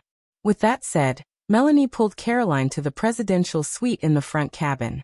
Although the space of the presidential suite was not big, the layout was very complete. After searching for a while, Melanie and Caroline finally found Eric in the study, completely engrossed in drawing something on an octavo. Without disturbing him immediately, the 2 women carefully sat down on the sofa next to him. They found that there were already a few drawings on the coffee table in front of them. Naturally, they curiously went over. At first glance, it felt like a concept art for a movie, but the style was extremely detailed. Be it the space station or the astronauts, everything was detailed. Even a few thin cables on the picture connected the 2 astronauts to the space station. The 2 women couldn't help but worry about the 2 astronauts in the picture, who were obviously in danger. After carefully tasting the drawing in front of her, Melanie looked up at Eric. She really wanted to open the top drawing to see what the next few drawings were, but she was worried that the sound of paper flipping would disturb Eric. Caroline also raised her head, but she happened to meet Eric's gaze. She couldn't help but look away. "I was wondering why I smelled a girl's fragrance. It turned out to be you too." After listening to Eric's joke, Melanie couldn't help but roll her eyes. She thought to herself, "I just admired you a little, but in the blink of an eye, you revealed your true nature." Caroline lowered her head with a blushing face. She pinched the corner of her clothes and wondered if she should use Melanie's perfume. She was actually not used to wearing perfume. Seeing that the 2 women didn't speak, Eric put down the pencil in his hand, turned his chair to face them, and said, "Well, I apologize first. I shouldn't have promised to go back last night, but I stood you guys up." Caroline shook her head subconsciously and didn't say anything. Melanie said, "Eric, you really should apologize. Carly specially prepared dinner for you last night." Melanie didn't say too much, but Eric could imagine Caroline's disappointed look, so he looked at the girl. Eric said again sincerely, "I'm sorry, Carly. I promise I won't do it again. And I'll prepare dinner today as compensation for last night." "No, it's okay, Eric." Caroline shook her head again. The trace of gloom between her brows from last night had disappeared without a trace. Melanie's face next to her became a little strange. Due to some preconceived notions, she felt that the scene in front of her was like an unreliable father coaxing his simple and silly daughter. Hey, Daddy will never smoke again. Daddy will never drink again. Daddy will never go out and fool around again. Melanie didn't think this was her imagination at all, because her own father often said similar words to her before. Of course, it basically didn't come true. Eric and Caroline were talking. Noticing the strange look on Melanie's face, he asked curiously, May, what's wrong with you? Nothing. Melanie quickly put away her thoughts, shook her head, and pointed to the few paintings on the coffee table in front of her. Eric, are these the scenes in Gravity? Eric nodded, took the one that had just been completed on the desk, sat down on the sofa opposite the two women, and said, How do you feel? Melanie looked at the picture that Eric had just put down. It was a picture of a woman curled up in a space capsule like a baby. Melanie could even feel the extreme loneliness and despair of the woman in the picture. It's great, Melanie said. She no longer had any scruples. Together with Caroline, she admired the several concept drawings drawn by Eric one by one. Then she praised again. Eric, if you draw more, you can probably open an art exhibition. Oh, thank you. Eric responded with a smile. Melanie said again, However, Eric, do you think these pictures can really be perfectly presented on the big screen now? Not to mention other things, it's not so easy to perfectly show the weightless scene. According to the concept in your memo, this movie basically takes place entirely in space. It's impossible to rent NASA's weightless simulation plane like Apollo 13 2 years ago. If it's suspended by wires, I think these scenes in the picture are even more impossible to achieve. It's absolutely impossible for actors to move freely in the state of wires. For an ordinary audience, after watching an outstanding movie, they would only judge the movie based on the actors' performances, the movie's lines, the story, and so on. However, for a director, the first thing they would consider was, how did such an awesome movie come to be? As a person who had always wanted to be a film director, the former Eric was naturally no exception. When he watched Gravity, Eric was excited. The first thing he considered was how the film director completed those tricky long shots, and how to solve the problems that could never be avoided in space movies such as weightlessness. In the era of the internet, where there was an explosion of information, it was naturally easy to figure out these questions. Hearing Melanie's question, Eric explained confidently, First of all, the feeling of weightlessness is roughly a feeling of floating completely without being pulled by force. Usually, because the cameraman must shoot these shots with feet on the ground, so to achieve this feeling of floating, they can only hang the actors on wires, or like Apollo 13, spend a lot of money to create a real weightless environment. Melanie and Caroline's faces were still a little blank. Obviously, they didn't quite understand, so they had to wait for Eric to continue. Eric also thought about it and said, However, people's visual perception is actually very easy to deceive. To achieve the feeling of weightlessness, you only need to adjust the relative displacement between the camera and the actor to give people a feeling that they are completely not pulled by gravity. In this way, you can simulate a realistic weightless environment. Melanie and Caroline were very smart. Melanie even raised her hands in front of her and slowly gestured a few times. She nodded and said, That's indeed the case, but Eric, do you think there is a cameraman who can carry a camera weighing more than 30 pounds and change the lens at will? As Melanie spoke, she even raised her right hand and moved it around her left hand at a tricky angle. Eric shook his head with a smile and said, Of course not, but I didn't say that the cameraman would personally control the camera. By the way, have you seen an automotive equipment workshop? The two women shook their heads together. Eric had to explain out of thin air. You should have seen some sporadic news or pictures, right? I'm talking about the automatic robotic arms used in the assembly of cars. As far as I know, some precision robotic arms, after setting the trajectory, the final error will not even exceed 0.1 millimeter. So to achieve the relative displacement simulation of weightlessness, I only need to find 2 of these precision robotic arms. After setting the relative displacement trajectory, One will operate the camera, and the other will support the actor to perform.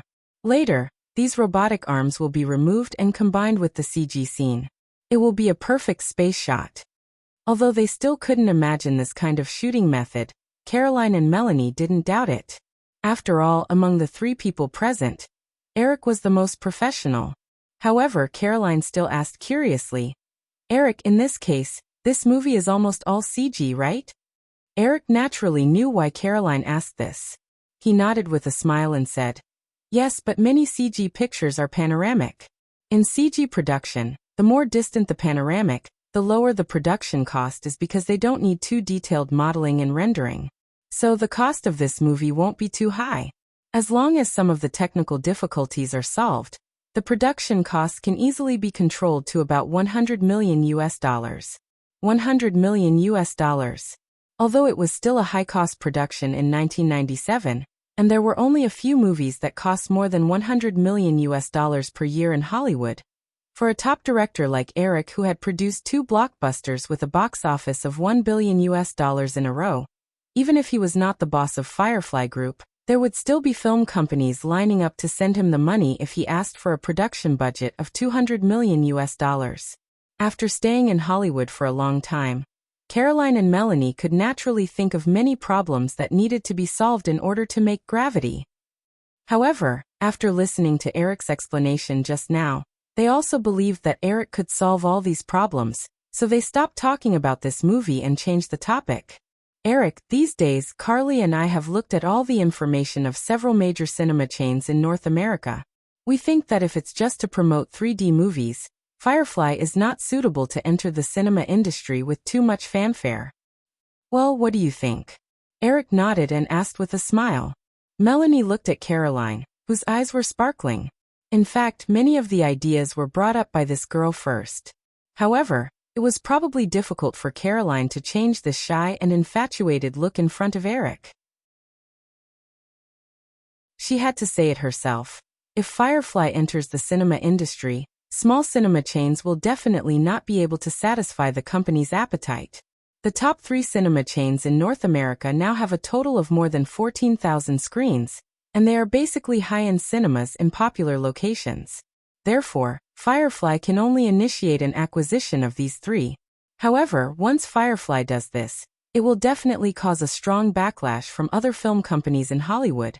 They will never let Firefly control thousands of screens in popular locations. Therefore, no matter if we initiate an acquisition of any of the top 3, the possibility of passing the antitrust investigation under the joint opposition of other film companies is very slim. Eric thought for a moment and nodded. "Is there anything else?" Melanie continued. "Also, it's still about the promotion of 3D movies. I think we don't need to do this if it's just to promote 3D movies. Most of the cinemas under the top 3 cinema chains have more than 5 screens. It's impossible for us to buy them and convert all the screening halls into 3D screens. Therefore, I think at least in the United States, we can adopt a cooperative approach. We can invest a sum of money in these big cinema chains, get some shares, and choose a batch of screening halls in the best locations to transform into 3D cinemas. As long as we have the 3D projection system and 3D conversion technology in our hands, for a long time in the future, we can not only realize our plan to promote 3D movies, but also not cause antitrust problems. At the same time, we can also form a situation of monopolizing the 3D movie market in reality."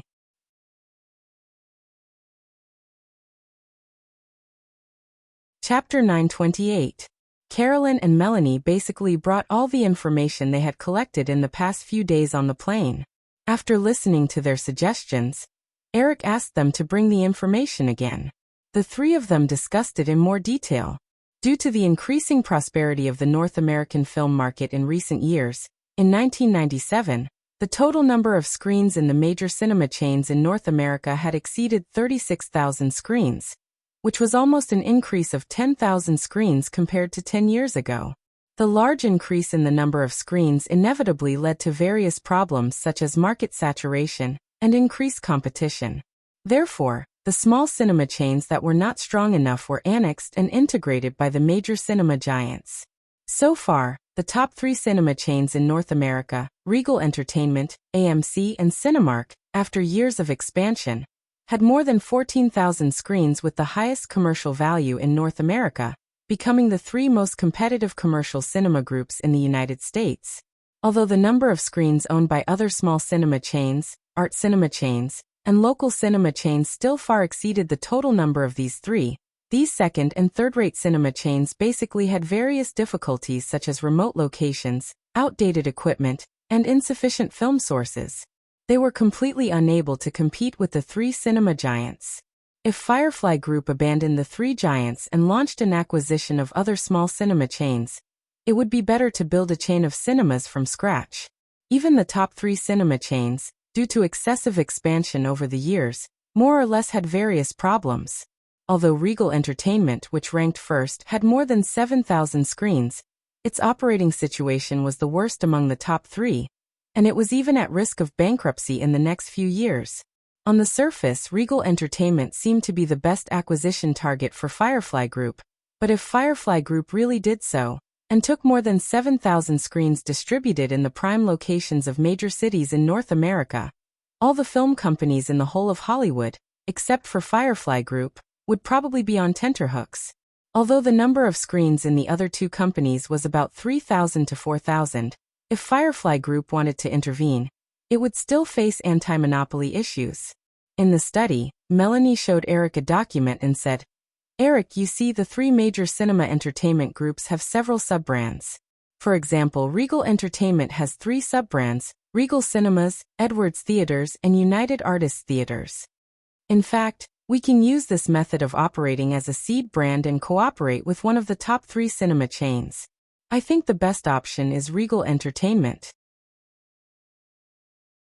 After it completed another big acquisition a few years ago, although the number of screens has increased to more than 7,000, due to the rising debt ratio and the chaotic management of the cinema chain, it has been losing money in the past 2 years. What we need to do is to select a group of screening halls from their cinema chain, and Firefly Group will adopt the mode of investment and shareholding to transform it into a sub-brand specializing in 3D movies. The biggest reason why Eric wanted to enter the cinema industry was that he hoped to promote 3D movies in advance, to find a new source of profit for Firefly Group. On the other hand, he also hoped to lead the promotion process. In history, the process of the popularization of 3D movies could only be described as chaotic. In the early stages of Avatar, many Hollywood blockbusters already had 3D versions. However, compared to the huge film market in North America, 3D movie sources had always been scarce. Without enough 3D movie sources, the number of 3D screens in North America naturally could not develop. The lack of 3D screens also limited the motivation of film companies to produce 3D versions of their films. After Avatar, driven by the huge profits, several major film companies in North America and major cinema chains began to produce 3D movies and rebuild 3D cinemas. This kind of swarming behavior naturally caused the quality of the 3D movie sources and the cinema's 3D projection system to be uneven. Most of the 3D movie sources and 3D cinemas were of very poor quality, which not only did the audience not further accept 3D movies, but also gradually developed an aversion to the movie model. As long as the 3D movie sources and the cinema projection system reached the standard, the visual experience of 3D movies was absolutely shocking. At the same time, it could also drive the audience, who were more and more inclined to watch movies on TV or online platforms, to re-enter the cinema. What Eric wanted to do now was to put the promotion of 3D movies on a positive track, and not let those overly profit-seeking cinema chains and film companies use low-quality projection systems and rough conversion film sources to gradually destroy this new film form. After patiently discussing with Melanie and Carolyn for a while, Eric finally said, "Then let's call this sub-brand Real D." The 2 women showed a puzzled look. "Real D?" Eric nodded. Real D was actually the most popular 3D movie projection system in the original space-time. The biggest problem with the projection of 3D movies was usually the brightness. Different from 2D movies, during the projection process, the 3D projector, the big screen, and the 3D glasses would cause the brightness of the movie to be greatly reduced. There was a special unit for the brightness of the movie screen called FL foot-lamberts. Traditional 2D movies could easily reach 14 FL because there were not too many attenuation factors, but after 3 attenuation 3D movies, the usual brightness was only about 4.5 FL. Many cinemas even deliberately reduced the brightness in order to prolong the life of the high-pressure xenon light bulb of the projector, which further reduced the brightness of the 3D movie, giving the audience a dark and bad feeling.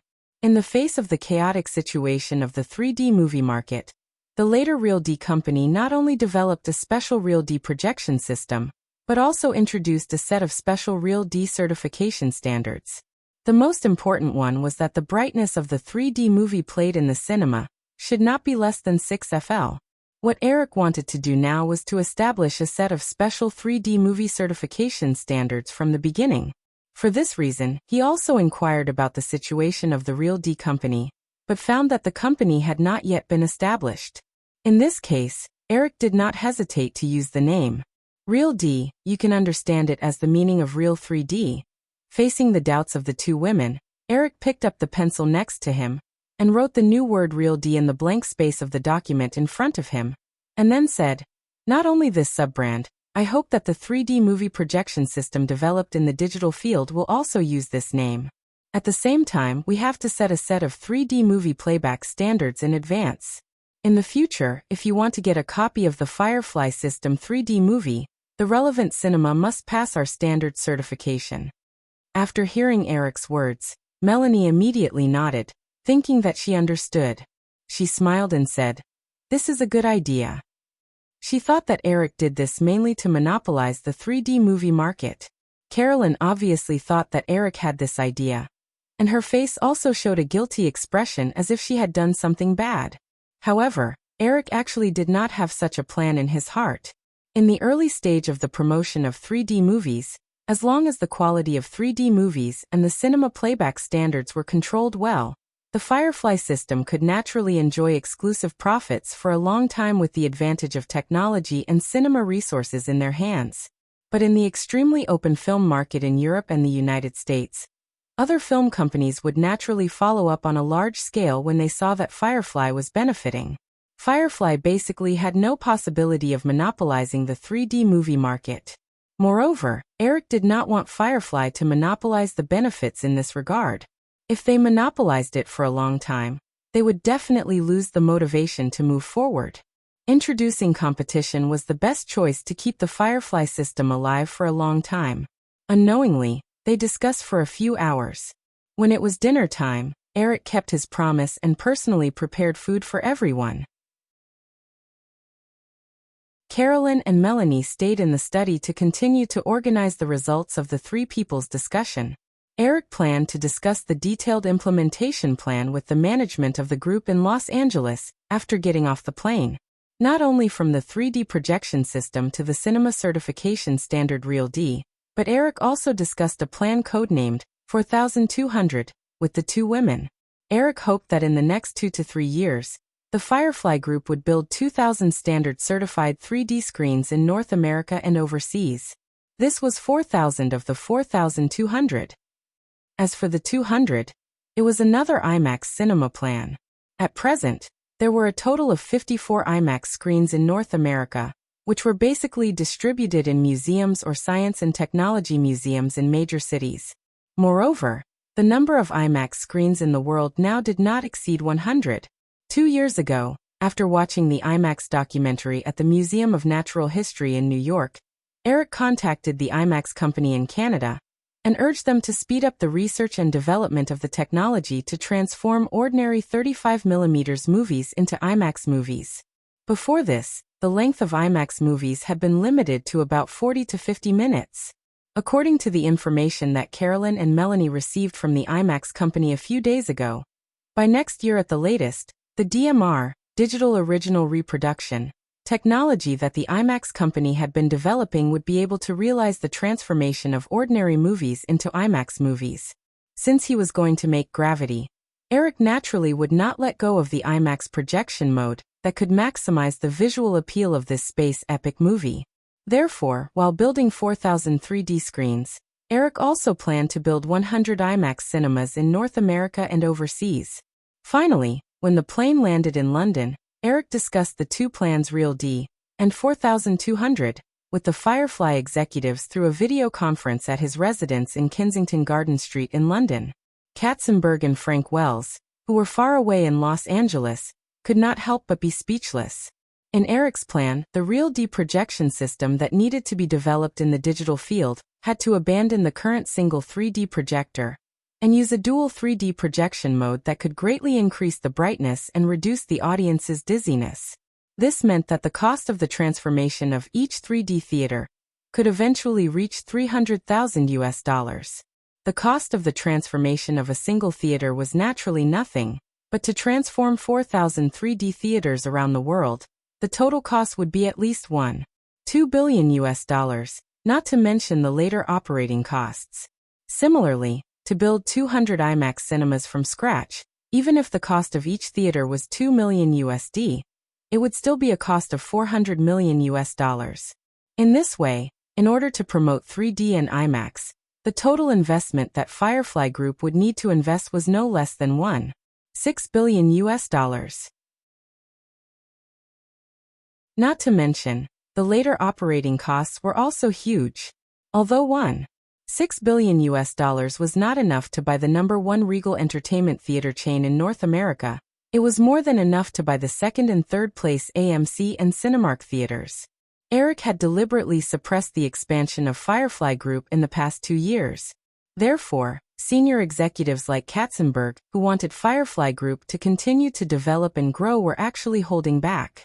However, when they saw Eric's new expansion plan, they could not help but feel nervous. Was it really worth investing $1.6 billion in order to promote 3D and IMAX that had no clear market prospects? What if it failed? Eric could naturally understand Katzenberg's mentality.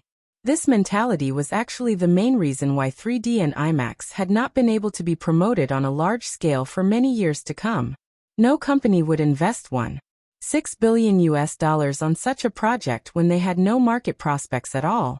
After all, the other major Hollywood companies, if their operating conditions were not good enough, the combined profits for a few years might not even reach $1.6 billion.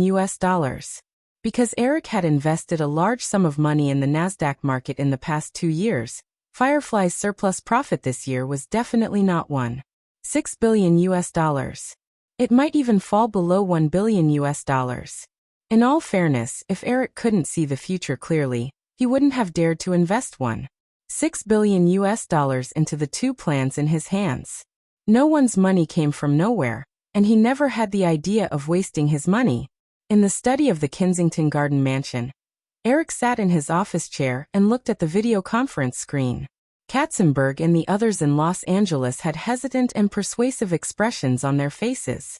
Eric knocked on the table and said, "Everyone, this is my decision. What you have to do is to start acting immediately from now on. First, within 2 years, I want to see the digital domain develop a perfect Real D projection system, and even better 3D conversion technology. Secondly, from now on, negotiate with the major cinemas in North America and overseas to get the contract for the transformation of 4,000 3D screening halls that I need. Once the development of the Real D system in the digital domain is completed, as well as the films in our hands that can be used as the source for the 3D screening halls are completed, I need to achieve the transformation of the 4,000 screens worldwide within 3 months. Third, continue to urge IMAX to speed up the development of the DMR conversion technology. If IMAX needs money, give it to them. If they can't operate anymore, buy it. At the same time, buy land in major cities around the world. When the 4,000 3D screens are completed, I also want to see 200 IMAX theaters. So, any other questions?"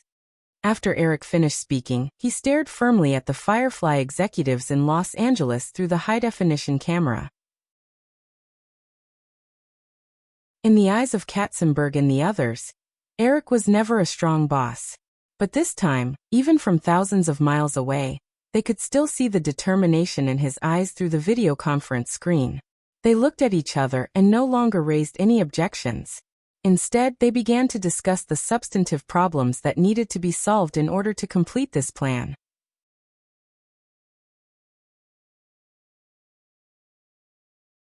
Chapter 929. After several remote video conferences, the Firefly Group began to methodically implement the Real D and 4,200 plans that Eric drafted. The core of the Real D plan was to develop a Real D projection system specifically for 3D movies and DMR technology for converting ordinary movies to IMAX. Therefore, it was not too difficult to implement. After all, both 3D movies and IMAX technology had been developed for decades. What Firefly needed to do was to combine many existing technologies and further develop them to meet Eric's requirements. However, the implementation of the 4,200 plan was not that easy. What Eric wanted was to basically complete the transformation of 4,000 3D cinemas and the construction of 200 IMAX cinemas around the world at the same time, while Firefly was able to supply 3D and IMAX film sources. After all, whether the corresponding cinemas were built but could not obtain the film sources, or the film was completed but could not find a screening theater, it would be a very awkward situation. To achieve this kind of timing synchronization, the executor of the plan must have a very strong coordination ability. Of course, as the world's largest media group, Firefly did not lack managers with strong executive abilities. In the end, Katzenberg decided to personally take charge of the 4,200 plan. The Firefly Group had more than 120,000 employees worldwide. As the boss, Eric did not need to participate in these small details. He only needed to wait for the final result. If the entire group of thousands of management and more than 100,000 employees could not give him what he wanted, then there must be a big problem inside the company. Of course, the reality was that the Firefly Group's operating conditions were better than any other media group in Hollywood.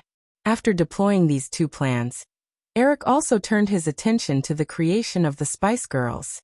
At the same time, he began to write the script for Gravity. Since it was more than 10 years ahead of schedule, the original script could not be used. Under the management of Simon Fuller, the 5 members of the Spice Girls were all confirmed. The original Spice Girls were popular for less than 2 years before they gradually fell apart due to various internal conflicts. Eric did not know what the entanglements were, but he would not use the original members. At the same time, Simon Fuller also signed a stricter 5-year contract with the 5 new members. This way, for at least 5 years, there was no possibility of the new Spice Girls splitting up. Eric took the time to create the Spice Girls mainly to prepare for the launch of the Firefly player in North America next year.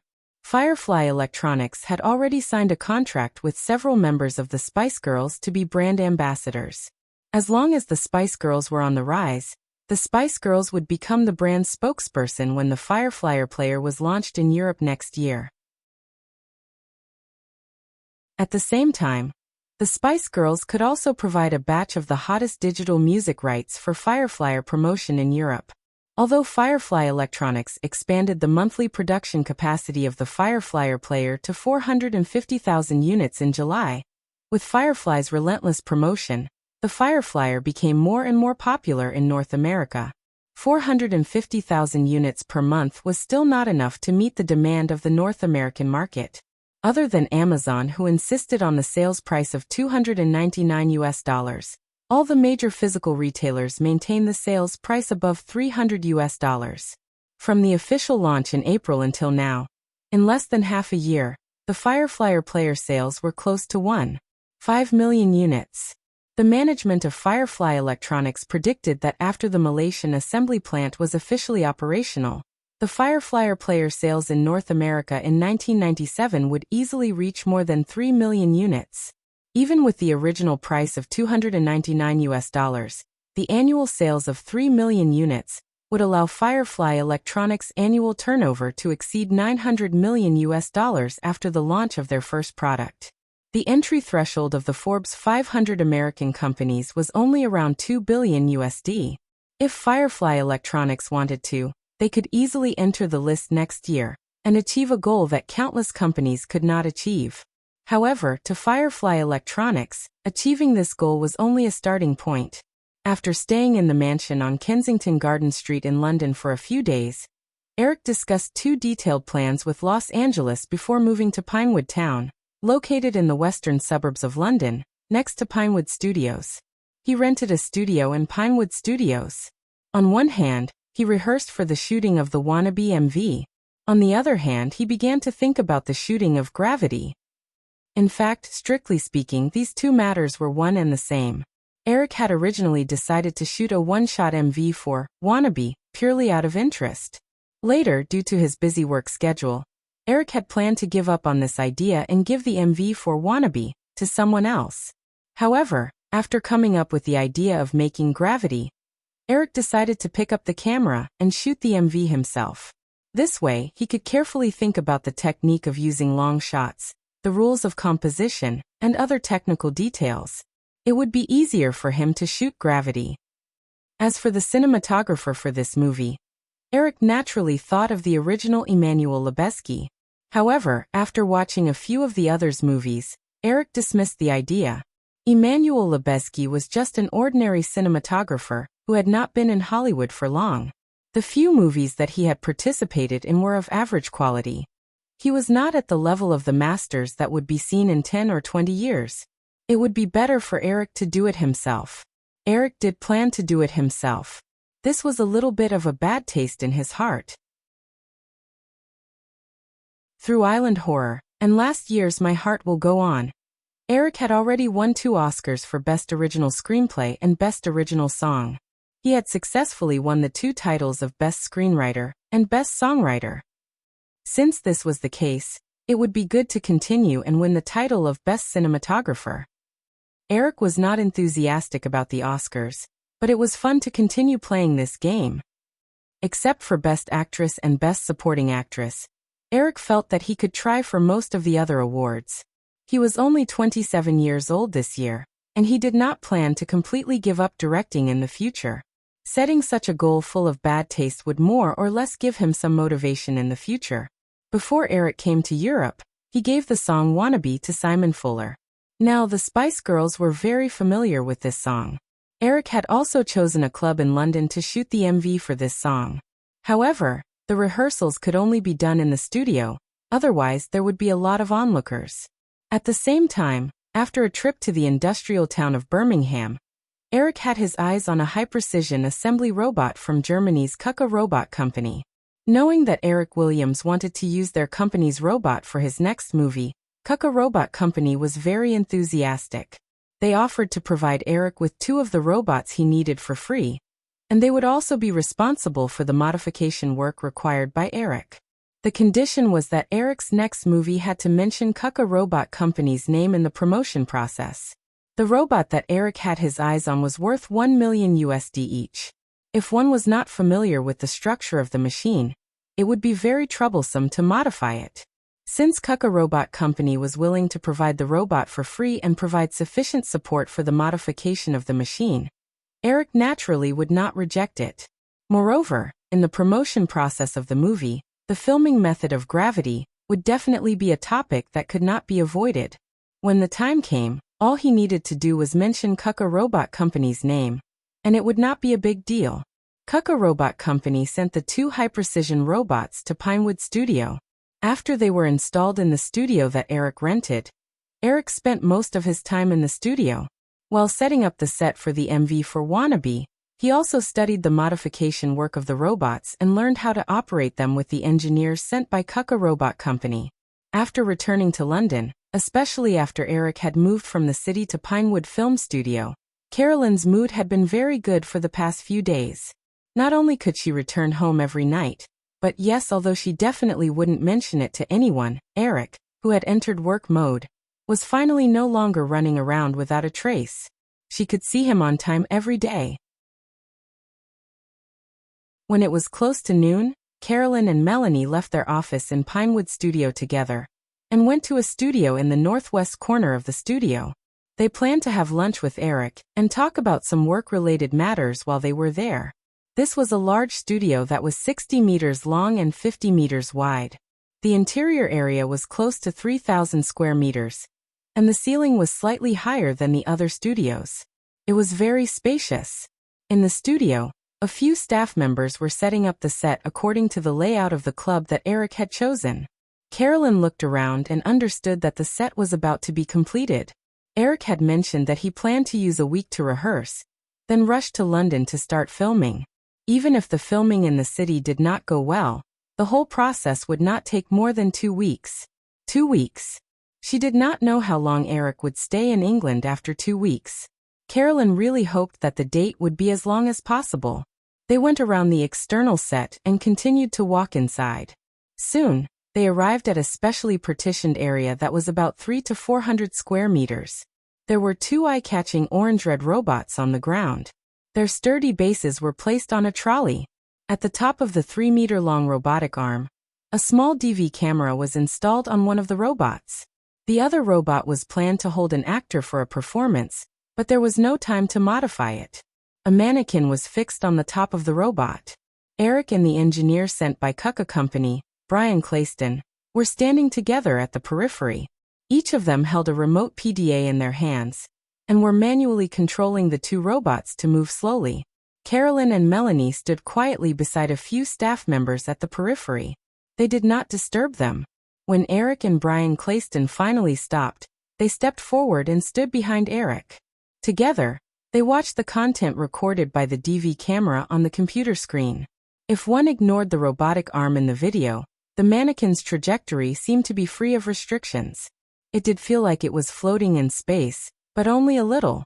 Perhaps it was because the mannequin's limbs were too stiff, or perhaps it was because Eric and Brian were not very familiar with the controls.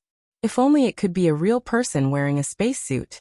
The mannequin looks too stiff, Eric muttered to himself after carefully replaying the video a few times. Brian Clayston was also enjoying the video on the computer screen with great interest. He said, "Eric, if you need, I can start the modification immediately. It will only take 2 days." Eric shook his head with a smile and said, "Thank you, Brian. However, I still need to think about how to modify it." "Of course, Eric. There's no rush." Brian Clayston nodded with a smile. Eric replayed the video again, and turned to look at Melanie and Carolyn. He had noticed the 2 girls coming over just now. "Find me a spacesuit in the afternoon. It doesn't need to be a real one. It just needs to be a model that can be worn on the mannequin." "Okay," Melanie nodded. She tapped the watch on her wrist and said, "Also, Eric, it's lunchtime." "Well, let's go eat first," Eric said. He looked at the small box in Carolyn's hand and asked with a smile, "Don't tell me you've already prepared lunch for me?" "No." Carolyn shook her head and showed the box to Eric. She said, "This is the music phone sample sent by Nokia this morning." Eric saw the Nokia logo on the box and nodded. He said, "Let's go to the restaurant and take a look." After Eric finished speaking, he said goodbye to the other staff members. Everyone left for lunch. Brian Clayston didn't join Eric and the others. He just said goodbye and left with the other staff members. Eric took Carolyn and Melanie to a restaurant in the studio. After ordering lunch, he opened the box that Carolyn had brought. "I've already read the information in advance." Carolyn looked at Eric opening the box and taking out the sample phone to play with. She took the initiative to explain to Eric, "Of these 2 samples, one uses flash memory, but the capacity is only 64 megabytes. It can store about 10 songs, which is the common capacity of flash memory chips now. The other one uses a micro hard drive, the latest product from Seagate, with a capacity of 2 gigabytes. According to the information provided by Nokia, they won't mass-produce music phones with flash memory for the time being. They're just accumulating technology. The music phone that uses a micro hard drive will be the model for the market. They'll officially release it in January next year. It's similar to the 2nd generation of Fireflyer players. There are 2 models with 1 gigabyte capacity and 2 gigabytes capacity. The prices are about $600 and $700.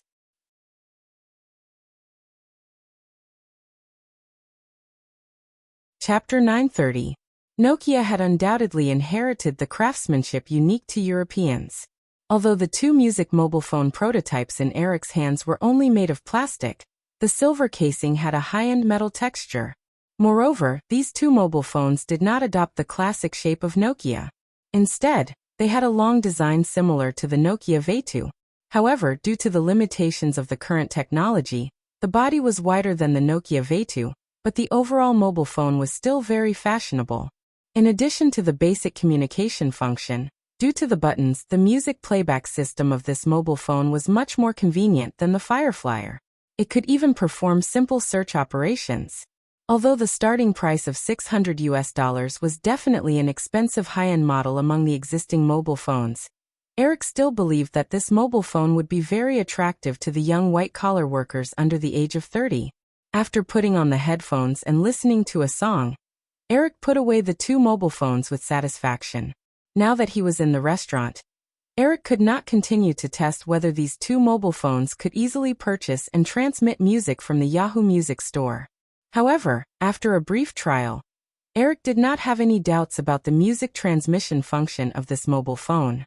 There was no doubt that Nokia's technological research and development ability was not inferior to Firefly Electronics. After chatting with Carolyn and Melanie for a while, Eric began to eat. However, he could not help but begin to think about when and how he should choose to intervene, or even take over the management of Nokia in the future. Nokia did not lack technology, talent, or channels, but after 15 years at the peak, it suddenly declined. This was definitely not a coincidence, but a long process of qualitative change. If he wanted to wait until the last moment to take action, it was definitely not possible. Firefly Investments still firmly held 51% of Nokia's shares. Therefore, as long as Eric was willing, he had the absolute power to make adjustments to Nokia. However, it was definitely not possible to do so in the next few years. Nokia had just become the world's #1 mobile phone manufacturer, and the current management had a very comprehensive company development plan. If he wantonly intervened in the management of the company now, it would definitely cause a conflict between the management and Eric, the major shareholder, and affect the further momentum of Nokia's rise. Even for this music mobile phone, when Eric promoted this project, he could faintly feel some dissatisfaction from the management of Nokia. Many of Nokia's senior executives pursued the simple and easy-to-use feature phone to the extreme. They felt that the mobile phone's entertainment function was just a non-business. Until the previous decline, they had actually been proudly adhering to their ideals.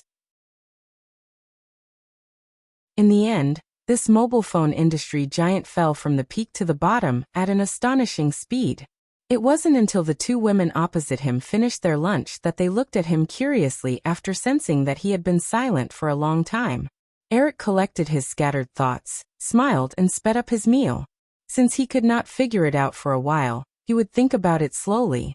Anyway, Nokia had just entered its peak. There were many opportunities in time. At least, the contract of Nokia's CEO, Yoma Alala, would expire next year.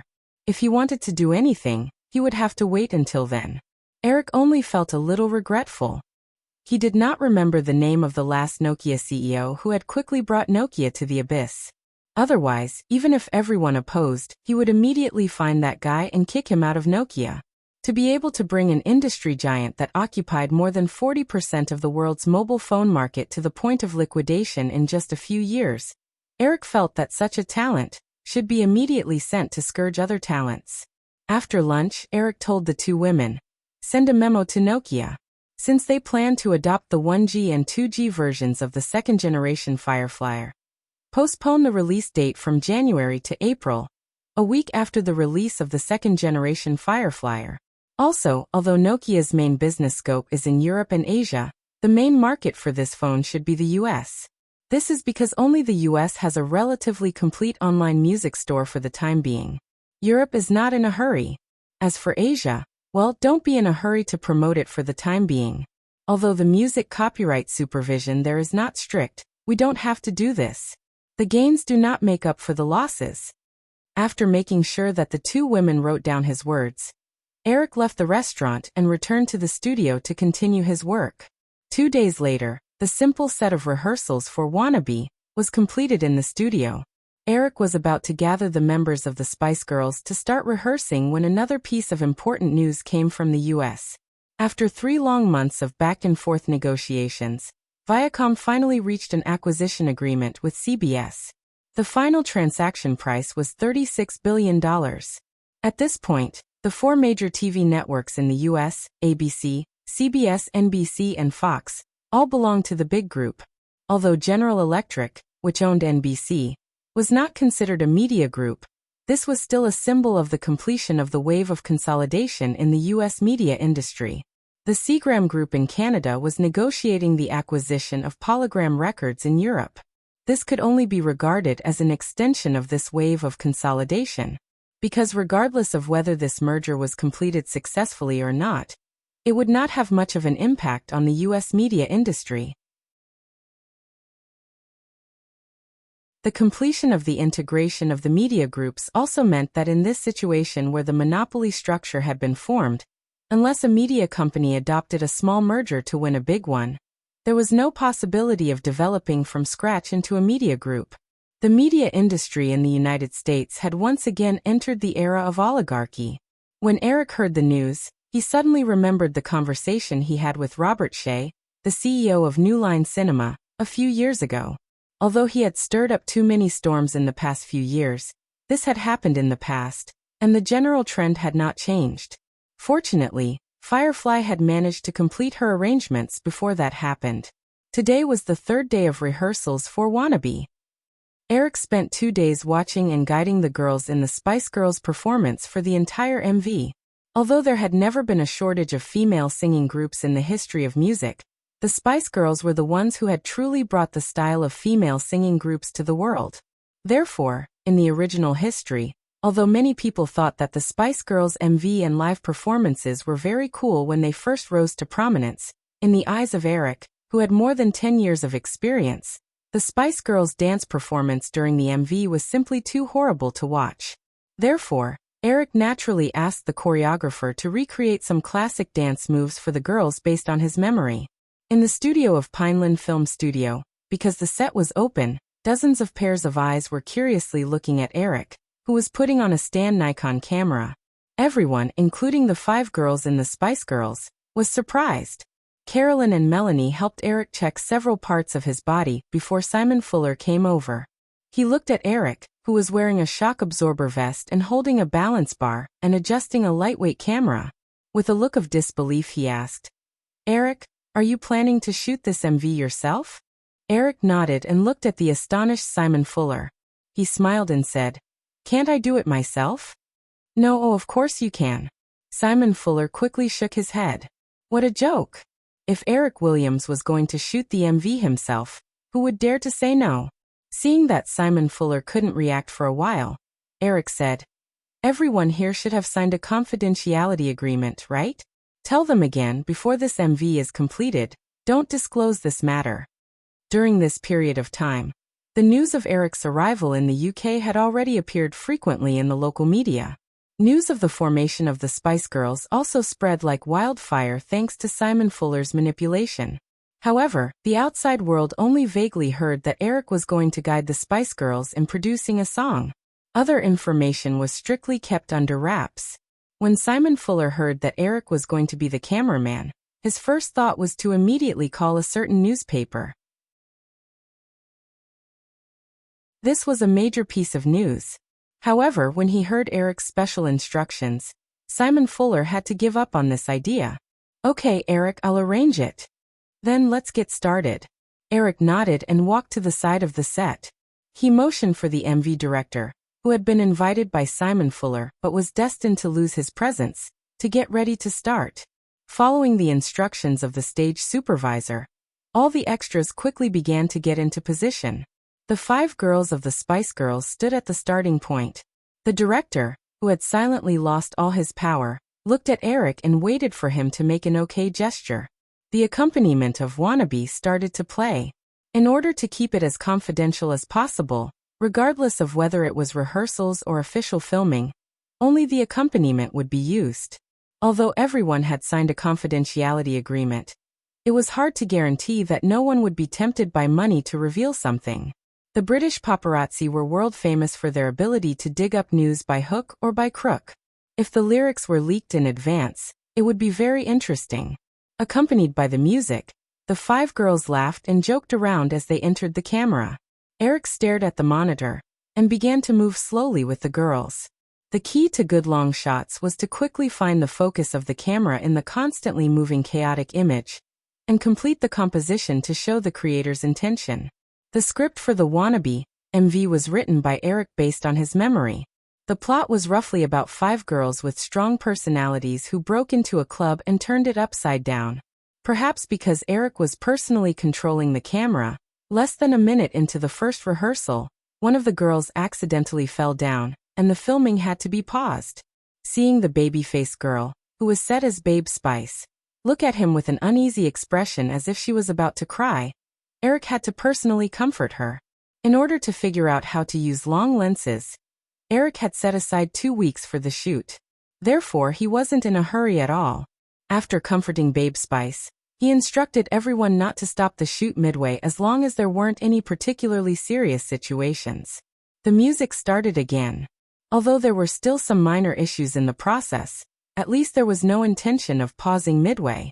Eric stared at the monitor, his footsteps steady as he slowly followed the dance steps of the girls. He quickly calculated in his mind how to shoot a certain scene in a more coordinated manner. Originally, he thought that they would complete the first one shot. However, the music went on for about 3 minutes. In this detail, a young couple should be dancing excitedly with the 5 girls. However, Eric suddenly felt that the actress in the pink dress on the left side of the monitor looked familiar. He subconsciously raised his head to take a look, and was immediately stunned. Although she dyed her blonde hair and the pink jumpsuit didn't match, her slightly tanned skin, dark eyeshadow, and her iconic cold face, who else could she be other than Victoria Beckham? Oh no, she should still be Victoria Adams now. Perhaps she would always be Victoria Adams in the future. WTF. Is someone joking with me? Eric had a strange and funny feeling in his heart. Of course, he would not ask about the selection of the MV actors. Previously, it was only the director of the MV who was responsible for explaining the scenes for these actors. Only now did he realize that the mythical beast, Strange, had sneaked in again. The music continued, and the performance of the 5 girls did not stop. However, everyone noticed that Eric had paused for a few seconds beside the girl in the pink dress. Victoria Adams naturally felt it too. She could not help but look at Eric. Her dancing body stopped. She wanted to get down from the chair, but did not know if she should do so. She had just seen Eric in the crowd planning to personally act as the cameraman. She could not help but fantasize about whether she would be noticed by such a big shot. However, she also knew that this was probably just a fantasy. Not to mention the 5 members of the Spice Girls group. Even among the actresses in the MV, there were several who were prettier than her. Now she suddenly noticed that Eric Williams had deliberately stopped to look at her for a few seconds. Victoria Adams felt her heart thumping. Due to an indescribable excitement, a faint feeling of numbness appeared all over her body. Eric noticed that Victoria Adams had completely stopped moving, and was looking at him. Only then did he come back to his senses. Very naturally, he operated the camera and turned the lens to other places. Outside the stage, Melanie, who had also noticed this detail, snatched the cup of coffee that Carolyn had been carefully holding. She unceremoniously took a sip and said, "See, what did I say?"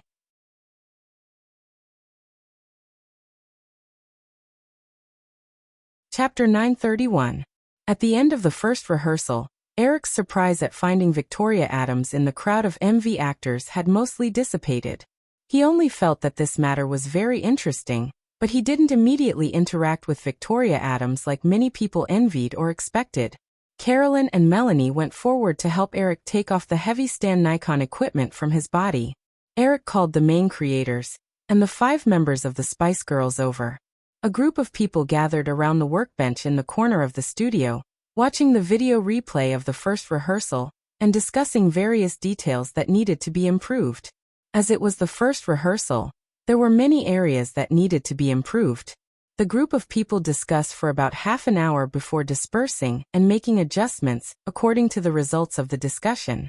Eric waited for everyone to disperse and continued to stay in front of the workbench alone. He operated the computer in front of him and watched the video replay.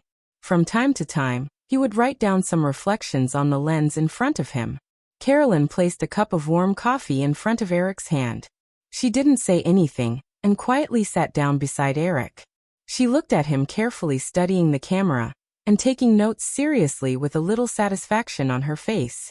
Melanie, who wasn't far away, saw Carolyn sitting beside Eric and couldn't help but sigh.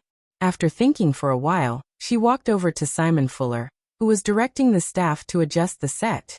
She called him over and asked in a low voice, "Simon, what's the name of that girl just now?" Simon Fuller was also a smart person.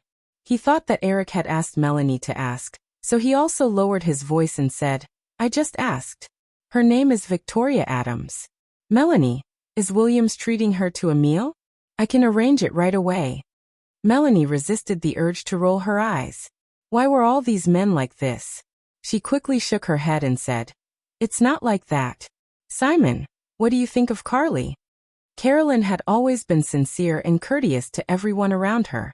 Coupled with her identity as the daughter of a noble family, although they hadn't interacted much in the past few days, Simon Fuller had a good impression of Carolyn. He couldn't help but have a little more respect in his tone as he said, "Miss Wilson is a great girl." Melanie gestured towards Eric and Carolyn and said, "Hey Simon, you can definitely see that Carly likes Mr. Williams very much. So do me a favor and make that, Victoria Adams disappear, okay?" Simon Fuller followed Melanie's gaze. He could naturally feel Carolyn's feelings for Eric. However, Melanie's words made him realize that this female assistant was acting on her own initiative to think of her best friend. After hesitating for a moment, Simon Fuller advised, "Melanie, if you're really thinking of Miss Wilson, I feel that you shouldn't do this. It's too obvious."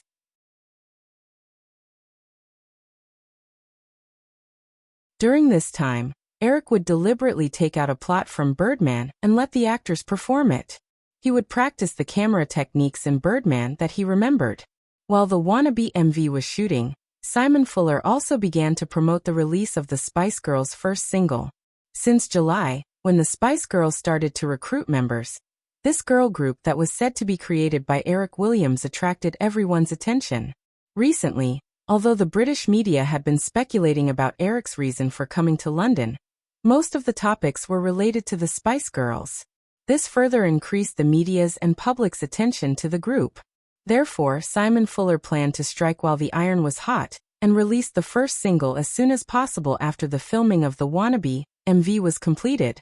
When Eric finished a week of rehearsals in the Pineland studio and moved to London for live shooting, the British branch of Firefly Records, which had been established for a few months, officially announced the release date of the Spice Girls' first single, October 27th. Due to repeated rehearsals in the studio, the live shooting was very smooth. It only took 2 days for the MV to be completed.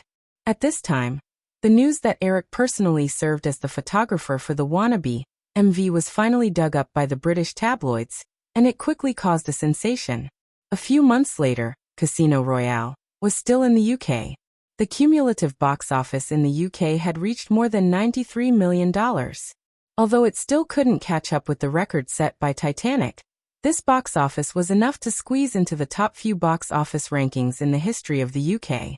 Casino Royale experienced the second stage of its large-scale release in September. The global box office exceeded $900 million and was steadily moving towards the goal of $1 billion. Under such circumstances, Eric personally shot the music MV, which naturally made many film and music fans look forward to it. On October 11th, after the filming of Wannabe was completed, Eric handed everything over to Simon Fuller. He was not in a hurry to return to Los Angeles.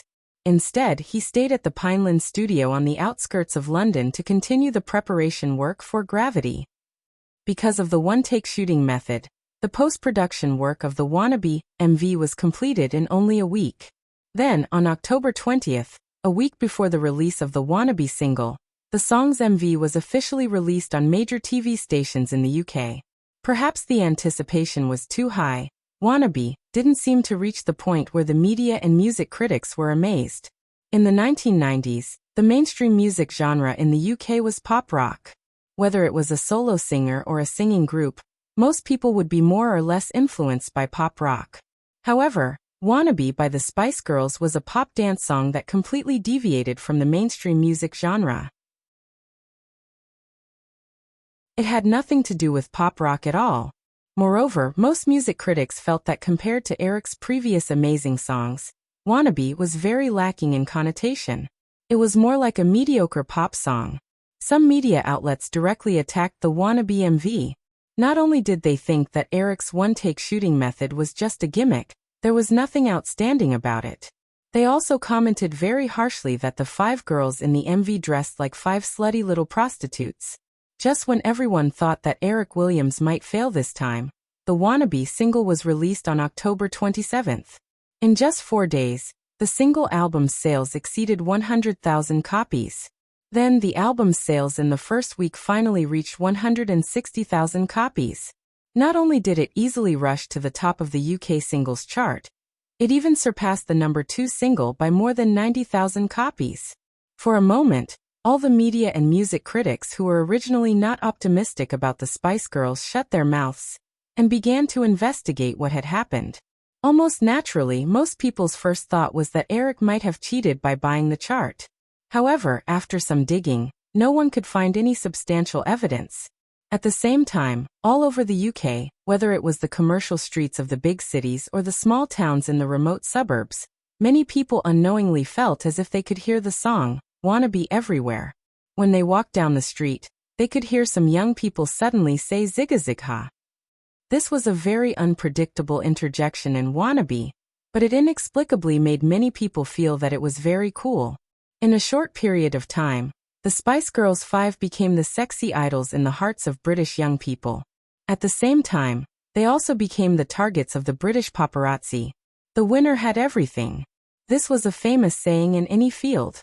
As Wannabe showcased the power of a brainwashing song and swept the entire United Kingdom, the media, who originally disliked the song and the Spice Girls, gradually changed their direction.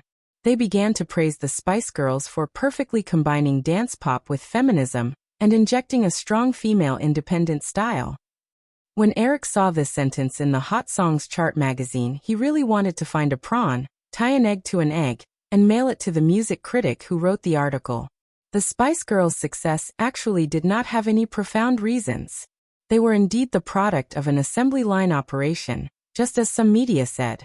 However, although many legendary musicians won the adoration of countless fans with rich cultural meanings of lyrics and music, for most ordinary people, music was ultimately just a form of entertainment. The Spice Girls precisely grasped the spirit of entertainment first very well. With a bright and lively image, simple and pleasant melody, and relaxed and funny lyrics, they quickly won the hearts of a large number of young people. After Wannabe became a hit, Eric gave the other songs that belonged to the Spice Girls to Simon Fuller, and completely let go of this matter. According to the pre-drafted contract, when the second generation of the Fireflyer player was released in North America and Europe in April next year, the Spice Girls would not only become the European spokesperson of the Fireflyer player, but at the same time, their first album would be released online and physically at the same time as an exception. This would greatly promote the popularity and sales of the Fireflyer player in Europe. It was already winter in London in November, and the temperature in the suburbs was even colder. As usual, Rachel Weisz drove a large Jaguar Monarch to Pinewood Film Studio. Carolyn, who was wearing a white trench coat, was already waiting at the entrance. The girl politely said a few words to the guard, and the gear lever at the entrance was raised. "Rachel, a superstar like you is finally willing to come and see me." Carolyn opened the door to the front passenger seat and sat in the car. The corners of her mouth curved into a smile as she began to tease Rachel. Rachel started the car and drove into the studio. One of her hands quickly reached out and pinched Carolyn's face. She deliberately said in a hoarse voice, "Baby, not only am I here to see you, but I'm also planning to bring you home tonight." Carolyn shrunk her neck and avoided Rachel's claws as she laughed. Rachel quickly parked the car in the parking lot of the studio. After getting out of the car, she gave Carolyn a big hug and said, "Oh right, where's Mel?" "She's inside. Let's go over." Carolyn pointed out the parking lot. Rachel reached out and held Carolyn's hand as they walked out. She asked, "I heard that Eric has been living here for a month. What has he been secretly busy with?" "His new movie. Well, I can't tell you too much. But it's definitely a very good movie." Rachel lowered her head again, as if she wanted to kiss Carolyn's face. Seeing the girl shy away, she said, "Yes, Eric Williams' movie is definitely very good."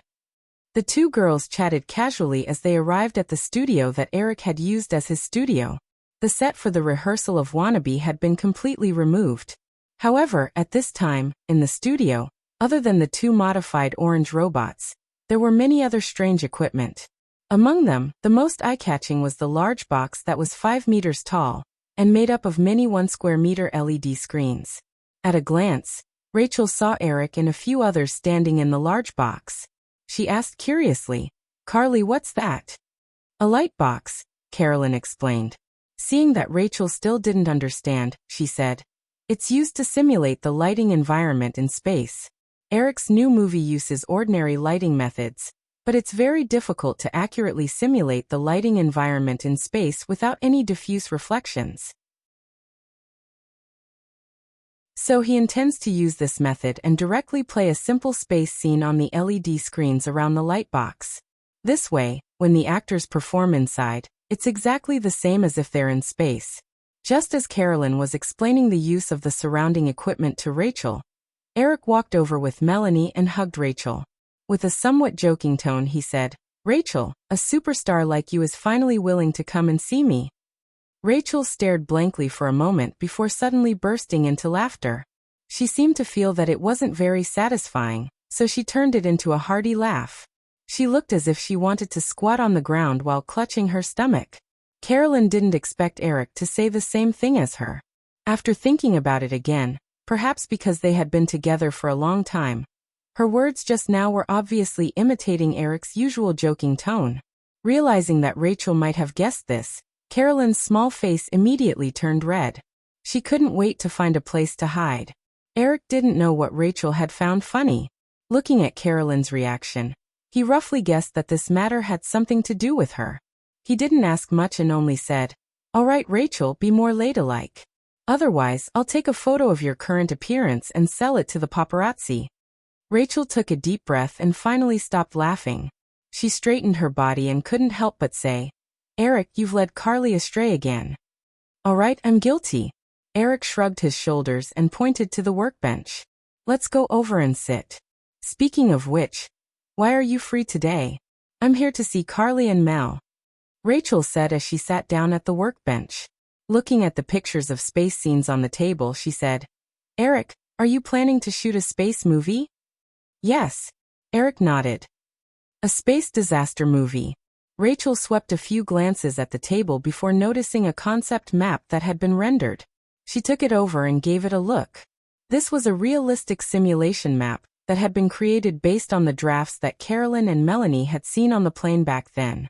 Feeling the feeling of the two astronauts being connected by several thin lines, Rachel couldn't help but become interested. She straightforwardly asked Eric, "Eric, is there a role suitable for me in this movie?"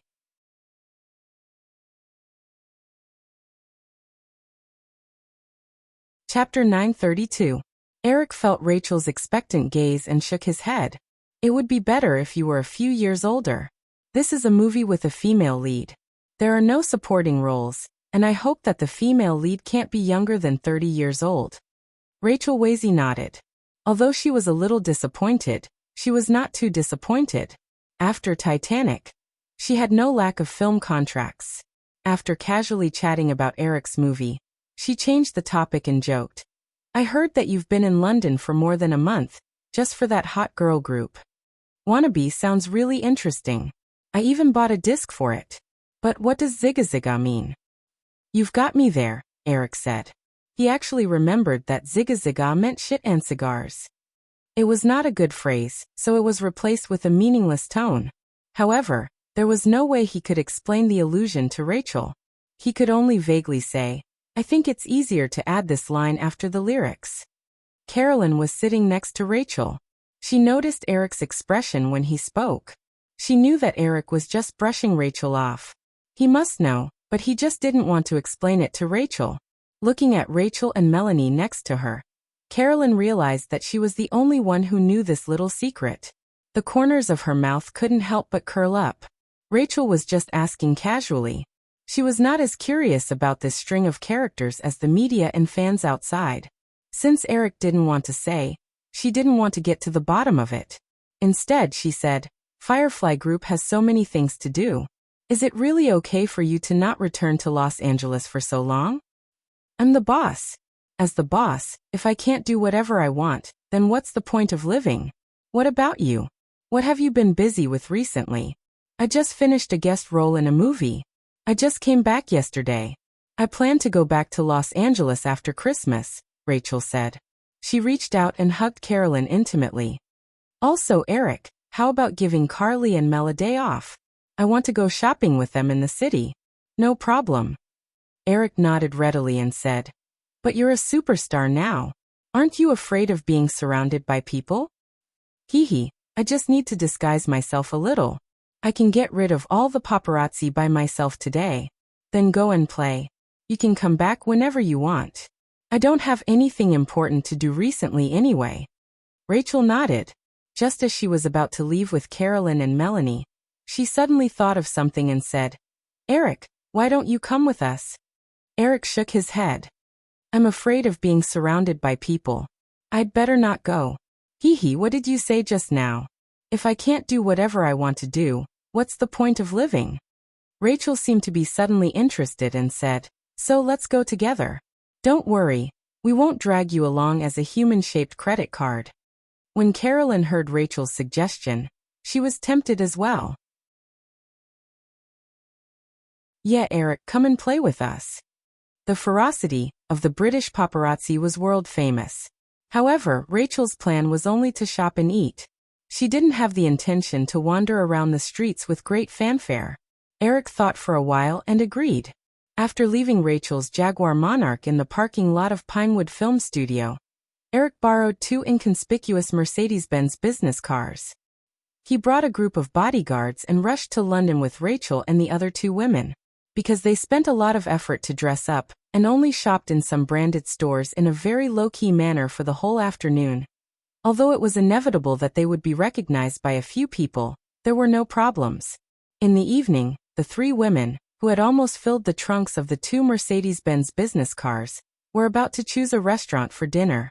When they passed by the famous Harold's department store in Kensington, Rachel became interested again and planned to pick a few cosmetics. Eric ordered the driver to stop the car at the side of the road and followed Rachel and the others into Harold's department store. Speaking of which, Harold's department store, which specialized in luxury brands, was the family business of Diana's previous boyfriend, Dodie Fade. If it weren't for Eric's intervention, Dodie Fade and Diana's memorial would have been set up in this department store. Now, although the 2 of them went their separate ways, they were both living well. Not long ago, Diana was interviewed at another charity party in Kensington Palace. When she was asked about her impression of Eric, she bluntly said to a reporter that Eric Williams is a very rude guy. Fortunately, the reporter who interviewed Diana happened to be from News Corporation's The Sun. Diana's evaluation of Eric did not appear in the newspaper. However, the recording of the interview somehow fell into the hands of Elizabeth. Naturally, Eric was ridiculed again. Although it was a workday, Harold's department store had a lot more customers than those branded stores. Eric did not want to be too conspicuous with the 3 women, so he greeted them and casually strolled around the cosmetics area on the first floor. As he was walking, a female voice suddenly came from beside him. She asked politely, Sir, would you like to try the latest Armani men's perfume? Eric looked over and recognized the saleswoman in front of him. He immediately raised his eyebrows. What a coincidence, we meet again. When Victoria Adams saw Eric stop, she immediately smiled and raised the bottle of perfume in her hand, intending to spray some on Eric. However, when she noticed the strange expression of the man in front of her, she could not help but take a closer look at him. Soon her eyes widened and she asked with uncertainty, You are Mr. Williams? Eric heard her almost scream and quickly made a shushing gesture. Victoria Adams realized that she had lost her composure. She awkwardly waved the perfume bottle in her hand and looked at Eric, who was wearing a pair of glasses and had a layer of stubble on his chin. For a moment, she didn't know what to say. More than half a month ago, Victoria was secretly excited for a few days when she felt that Eric's attitude towards her during the filming of the Wannabe MV was a bit special. No matter what, it was definitely a great thing to be noticed by a big shot like Eric Williams. However, Although she had good dreams for several nights, Eric did not say anything to her until the MV was finished. Although she had always wanted to find an opportunity to be more proactive, she could not find an opportunity to contact Eric alone. After the MV was finished, all the actors involved in the shooting naturally dispersed. It was inevitable that she was disappointed for a few days, but life had to go on. She could only continue to participate in various auditions while finding a job as a perfume promoter. Eric also curiously looked at Victoria, who was wearing a promoter uniform. He noticed that she dyed her hair black again and nodded. Black hair looks more pleasing to the eye. However, aren't you an actress? Why are you here as a promoter? Victoria Adams's expression was a bit blank. She graduated from an art school at the age of 20. In the past few years, she had only participated in a few stage plays and had not been able to find a stable job. Victoria Adams's eyes flickered a few times before she said, This is just a temporary job. I recently participated in a few auditions and am still waiting for news. Oh. Eric nodded and found that there was nothing to talk about with the girl in front of him. He was about to walk away when there was a noise not far away. He could also hear shouts like Rose and Rachel. Clearly Rachel and the other two had been discovered and surrounded by people. Eric looked at the three women who were surrounded by the crowd and did not rashly approach them. Instead, he took out his phone and quickly dialed the number of the bodyguards waiting outside, giving them a few simple instructions. A moment later, four burly bodyguards hurriedly walked in and separated the crowd around Rachel and the girls, protecting them as they left Harrod's department store. Eric had just instructed the bodyguards to send Rachel and the others away and not to wait for him. Eric leaned against the counter in front of Victoria and waited for a while. After confirming that Rachel and the others had gone far away, he nodded to Victoria Adams and walked toward the door of the store. Victoria Adams stared blankly at Eric's back as he walked out and suddenly came to her senses. If she missed this opportunity, it would be difficult for her to make a name for herself in this lifetime. Putting down the perfume bottle in her hand, Victoria Adams ran out of the counter and chased after him. She softly shouted, "Mr. Williams." Eric stopped and looked at Victoria, who had chased after him. "What's the matter?" I, Victoria stuttered for a moment before she mustered her courage and said, "Can I treat you to a meal? It's working hours now. Are you planning to skip work?" Eric looked around and joked. Seeing the girl in front of him wringing her fingers in disappointment, he thought for a while and said, "Okay, but it's still my treat." Victoria Adams, who thought she was going to be rejected, suddenly raised her head and said, "Wait a moment, I'll go change my clothes." Eric smiled and nodded as he watched Victoria leave in a hurry. He sat down on the sofa next to him and casually picked up a newspaper to read. A few minutes later, Victoria, who was wearing a black sports jacket and blue jeans, walked over with a satchel on her shoulder. Eric put down the newspaper, got up and walked out with her. Victoria Adams followed Eric and glanced at his left hand that was casually inserted in the pocket of his casual pants. She wanted to hold it, but in the end, she couldn't muster up the courage. One of the Mercedes-Benz commercial cars waiting outside had already left. Seeing Eric walking out of the department store with an unfamiliar girl, the bodyguard in the front passenger seat quickly got out and helped them open the door. Victoria looked at Eric with some restraint before she got into the car under his signal. Eric also got into the car and asked Victoria next to him, "So, where do you want to eat?" Victoria Adams shook her head. "I don't care. Anywhere is fine." "Then I'll treat you to Chinese food. It's very close to the Royal Garden Hotel. There is a very good Chinese restaurant there." After Eric finished speaking, he instructed the driver to drive. Suddenly, he remembered that he had to make a reservation first. The Royal Garden Hotel was at the exit of Kensington Garden Street. When he came to London in June for the premiere of Casino Royale, Eric went to the Minjiang restaurant in the Royal Garden Hotel several times. However, when he took out his phone, Eric helplessly realized that he didn't know the phone numbers of these restaurants. This kind of thing was usually done by the assistant or the woman beside him. Inexplicably, he felt a little guilty and didn't call Carolyn and the others to help him book a seat. Eric flipped through his address book a few times. Recently, he had been in frequent contact with Simon Fuller, so he called him and asked him to book a seat for him. Simon Fuller was definitely the most popular music manager in the UK in recent times. Victoria watched as Eric naturally called Simon Fuller to book a seat for them, as if he was a subordinate. She felt a little more eager. It took less than 10 minutes to go from Harrods to the Royal Garden Hotel. However, when Eric walked into the Minjiang restaurant in the hotel, a waiter greeted him warmly and led the two of them to a window seat overlooking Hyde Park. The roast duck here is very good, but I don't know if it suits your taste. You can also try other dishes. Eric casually ordered a dinner, handed the menu to the waiter, and recommended to Victoria. Victoria looked up and smiled at Eric, then obediently ordered a roast duck. After the waiter left, Eric looked at Victoria, who was still very restrained, and took the initiative to open the topic. Then let's talk about you. I don't know you very well. Eric was a very talkative person. Under his guidance, Victoria Adams gradually opened up and talked about her life. After graduating from Wren Art School, I actually wanted to be a singer. For this reason, I even applied for a band. Later, I found out that the guy named Steve, who started the band, was actually a stripper. At that time, a group of people rehearsed in a very small studio north of the Royal Park. After a few months, the band didn't improve, and everyone unknowingly dispersed. In the past 2 years, I have been participating in various auditions. There were bands, commercials, movies, music MVs, and so on. However, my agent's attention was not on me, so there were no good opportunities. Victoria rambled on. Although she could feel that Eric had been listening to her carefully, she was still a little worried and asked, "Eric, do you feel that these things are very boring?" "No." Eric shook his head and smiled.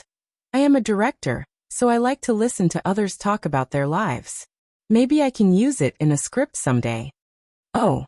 Victoria nodded with relief and said, "Actually, I can feel that you shot the MV of Wannabe to prepare for your next movie, right?" "Yes, I plan to be the cameraman myself next time, so I used this MV to practice." "You want to be the cameraman yourself? I think the cameraman must be very tired. Just like the clothes you wear when you shoot, so heavy." "Well, that kind, Stan Nikon." "Well, that's it." Victoria was a little embarrassed and said, "I don't think it's necessary. You can hire someone to do it." "If I hire someone to do everything, then life will become more and more boring." Eric smiled and asked, "What about you? What are you going to do in the future?" Victoria's eyes flashed with anticipation. She wanted to say something, but she suddenly stopped. Perhaps it was because she had spent these years aimlessly that she really didn't think about the future. She summoned the courage to stop Eric at Harrods because she instinctively wanted to see some opportunities. After thinking for a while, Victoria said, I don't know what I plan to do in the future, but Eric, what do you think of me being a singer?" Eric shook his head and smiled. "I'm afraid you can't take this path." In terms of musical talent, Victoria used to be the weakest in the Spice Girls. After losing the opportunity to join the Spice Girls, it was basically impossible for her to become a singer again. Eric remembered that Victoria had gained recognition in the fashion industry as a designer. However, without the fame of the Spice Girls and Beckham, it was probably impossible for her to gain a place in the fashion industry again. Seeing Eric shake his head, Victoria was a little disappointed. She hesitated and asked, "Eric, what do you think is suitable for me? Didn't you just say that your family runs an electrical appliance wholesale business? If you ask me, you should settle down and help your father take care of the business. Maybe you will become a strong woman in the business world in the future. Actually, I also know that most of the girls in the art school were better than me, but I'm always unwilling to live in obscurity like my parents. I want to be famous." Victoria was obviously very disappointed with Eric's answer. She sighed and said, "Eric, can I ask you a question?" "Of course. That time, when you were shooting the Wannabe MV, why did you suddenly stop when you passed by me?" Eric shook his head and smiled. "Nothing. I just feel that you are like a person in my memory." "Oh, then she must be very outstanding, right?" "Yes, speaking of which, she should be a winner in life." "Winner in life, very interesting. Then do you think, I can be a winner in life? It's hard to say. It depends on what you think is a winner in life. I just said that I want to be famous. Victoria said this and put down the cutlery in her hand. She looked at Eric with hope and with a bit of pleading, she said, "Eric, can you help me?"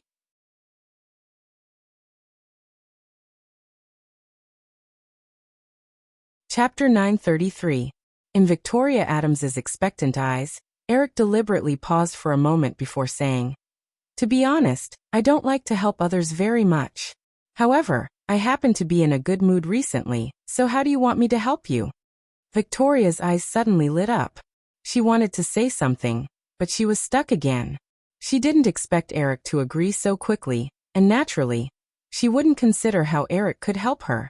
Eric looked at Victoria's completely overwhelmed look, smiled and thought about it. He said, "Well, since you are a dancer, you can be a backup dancer. How about Madonna's backup dancer? I know her, so it's not a problem to recommend you to be her contracted dancer. You know, Jennifer Lopez used to be Jenny Jackson's backup dancer. Many singers and celebrities in the circle have had this experience. For you, this is a good starting point." Victoria actually wanted to be a contracted singer or go to Hollywood to be an actress. She also knew that it was easy for Eric to achieve these. However, since Eric said his thoughts, Victoria was very sensible and did not refuse. Although Madonna had been going downhill in recent years, she was a world-class singer after all. It was indeed a good starting point to be her contracted dancer. At least it was 100 times better than her trying her luck all day long. Eric naturally saw Victoria's reluctance. If she had just chosen not to do it, Eric would not have given her any other help. Victoria's talent in all aspects could only be said to be average. Pushing her to Madonna was indeed because Eric was in a good mood recently. Otherwise, Eric was more likely to choose to be a bystander. Since his rebirth, too many people's fates have changed because of him. Some people have become famous, and some people are still unknown. It doesn't matter if there is one more or one less. Since Victoria agreed, the two talked about some details. After dinner, it was already 9 o'clock in the evening. They left the restaurant together and went to the parking lot. Victoria still got into the Mercedes-Benz business car first. She didn't forget the rumors that Eric was a playboy. Thinking that she might be brought back to his residence by Eric, she was nervous but also had some expectations. However, Eric didn't intend to get in the car. He just looked down at Victoria in the car and said, "If you can make it in time, I will leave the United Kingdom in a few days. I can bring you along on the way. Also, tell the driver where you live and he'll send you home." Victoria hurriedly got out of the car, grabbed her bag in her hand, and asked, "Eric, are you planning to stay in a hotel?" "I'm not staying in a hotel. I have a place to stay on Garden Street. It's just a few steps away." Victoria realized that the Royal Garden Hotel was right next to Kensington Garden Street, which was filled with luxurious mansions. She was a little envious, but she suddenly felt a little unwilling. She said, "Then can I go over and have a seat? Let's talk about it later. Forget it for today." Eric shook his head and refused. He wasn't in the mood to hunt for girls these days. Besides, Victoria Adams wasn't his type. After sending Victoria off, Eric went to the mansion on Garden Street to rest alone. He stayed in London for a few more days. On November 7th, he received a call from Chris from New York. Emily had given birth to a boy. Eric set off from London to New York. This year's Victoria's Secret fashion show was approaching. It was the busiest time of the year for the Ltd group. The day after Emily gave birth, she couldn't wait to return to work. In the end, her power was forcefully seized by her family, and she was forced to recuperate in a manor in East Hampton. The manor was newly bought by Chris. It wasn't far from the residence of Eric's woman and children. It was also convenient for the two families to take care of each other. When Eric returned to East Hampton, Emily excitedly planned to arrange a child marriage for her chubby son, who she had just named Daniel, to Hawaii. Eric despised her fiercely, and then firmly refused. This cunning woman had never mentioned anything about a child marriage before the child was born. Obviously, she was worried that if she gave birth to a daughter, she would marry her stupid son. Although Kevin had been much smarter than many children his age in the past 2 years under Virginia's careful guidance, there was no harm without comparison. In front of Hawaii, the little guy had never been able to be associated with the word smart. After accumulating several years of experience, this year's Victoria's Secret fashion show was scheduled for November 27th. The holding time and TV broadcast time were also shortened from the initial 1 month to 1 week. The broadcast time was scheduled for December 3rd. However, Eric couldn't stay in New York until Thanksgiving or the Victoria's Secret fashion show. He returned to New York on November 9th and stayed in East Hampton for less than a week before hurrying back to Los Angeles in the middle of the month. As the end of the year approached, there were more and more things that required his presence in the company. Moreover, the 2 hot year-end slots were approaching. During the summer break in the middle of the year, other than the animated film Finding Nemo, several live-action films such as Prison in the Sky, Jedi Cop 2, and The Forest of Mount Tai released by Firefly Group were not very successful in the North American box office. Fortunately, the overseas box office of Prison in the Sky and Jedi Cop 2 were very good. This allowed Firefly to recoup their costs in the box office and achieve profits. Similar to the summer break, the Thanksgiving and Christmas slots at the end of the year were still crowded. Firefly Group alone had released 3 heavyweight films such as Jurassic Park 3, Monster Power Company, and Rush Hour 2. In addition, MGM's Amazing Night at the Museum 2 had been postponed from the original summer break to the Thanksgiving slot due to various reasons. At the end of the year, Fox had Mira Mike's The English Patient and Spirit Hunter as the 2 leading Olympic films. In addition to the film matters, after 3 months of preparation, Firefly Electronics' Fireflyer player assembly plant in Malaysia was officially put into production. When Eric returned to Los Angeles, the first batch of 100,000 Fireflyer players from the Malaysian factory had been shipped to San Francisco and would be quickly sold to all parts of North America. In the next month or so, the overall monthly production capacity of Fireflyer players would be close to 1 million units, which could basically meet the needs of the North American market. However, considering the upcoming expansion into the European and Asian markets next year, Firefly Electronics was still expanding the component supply chain and building a new assembly plant.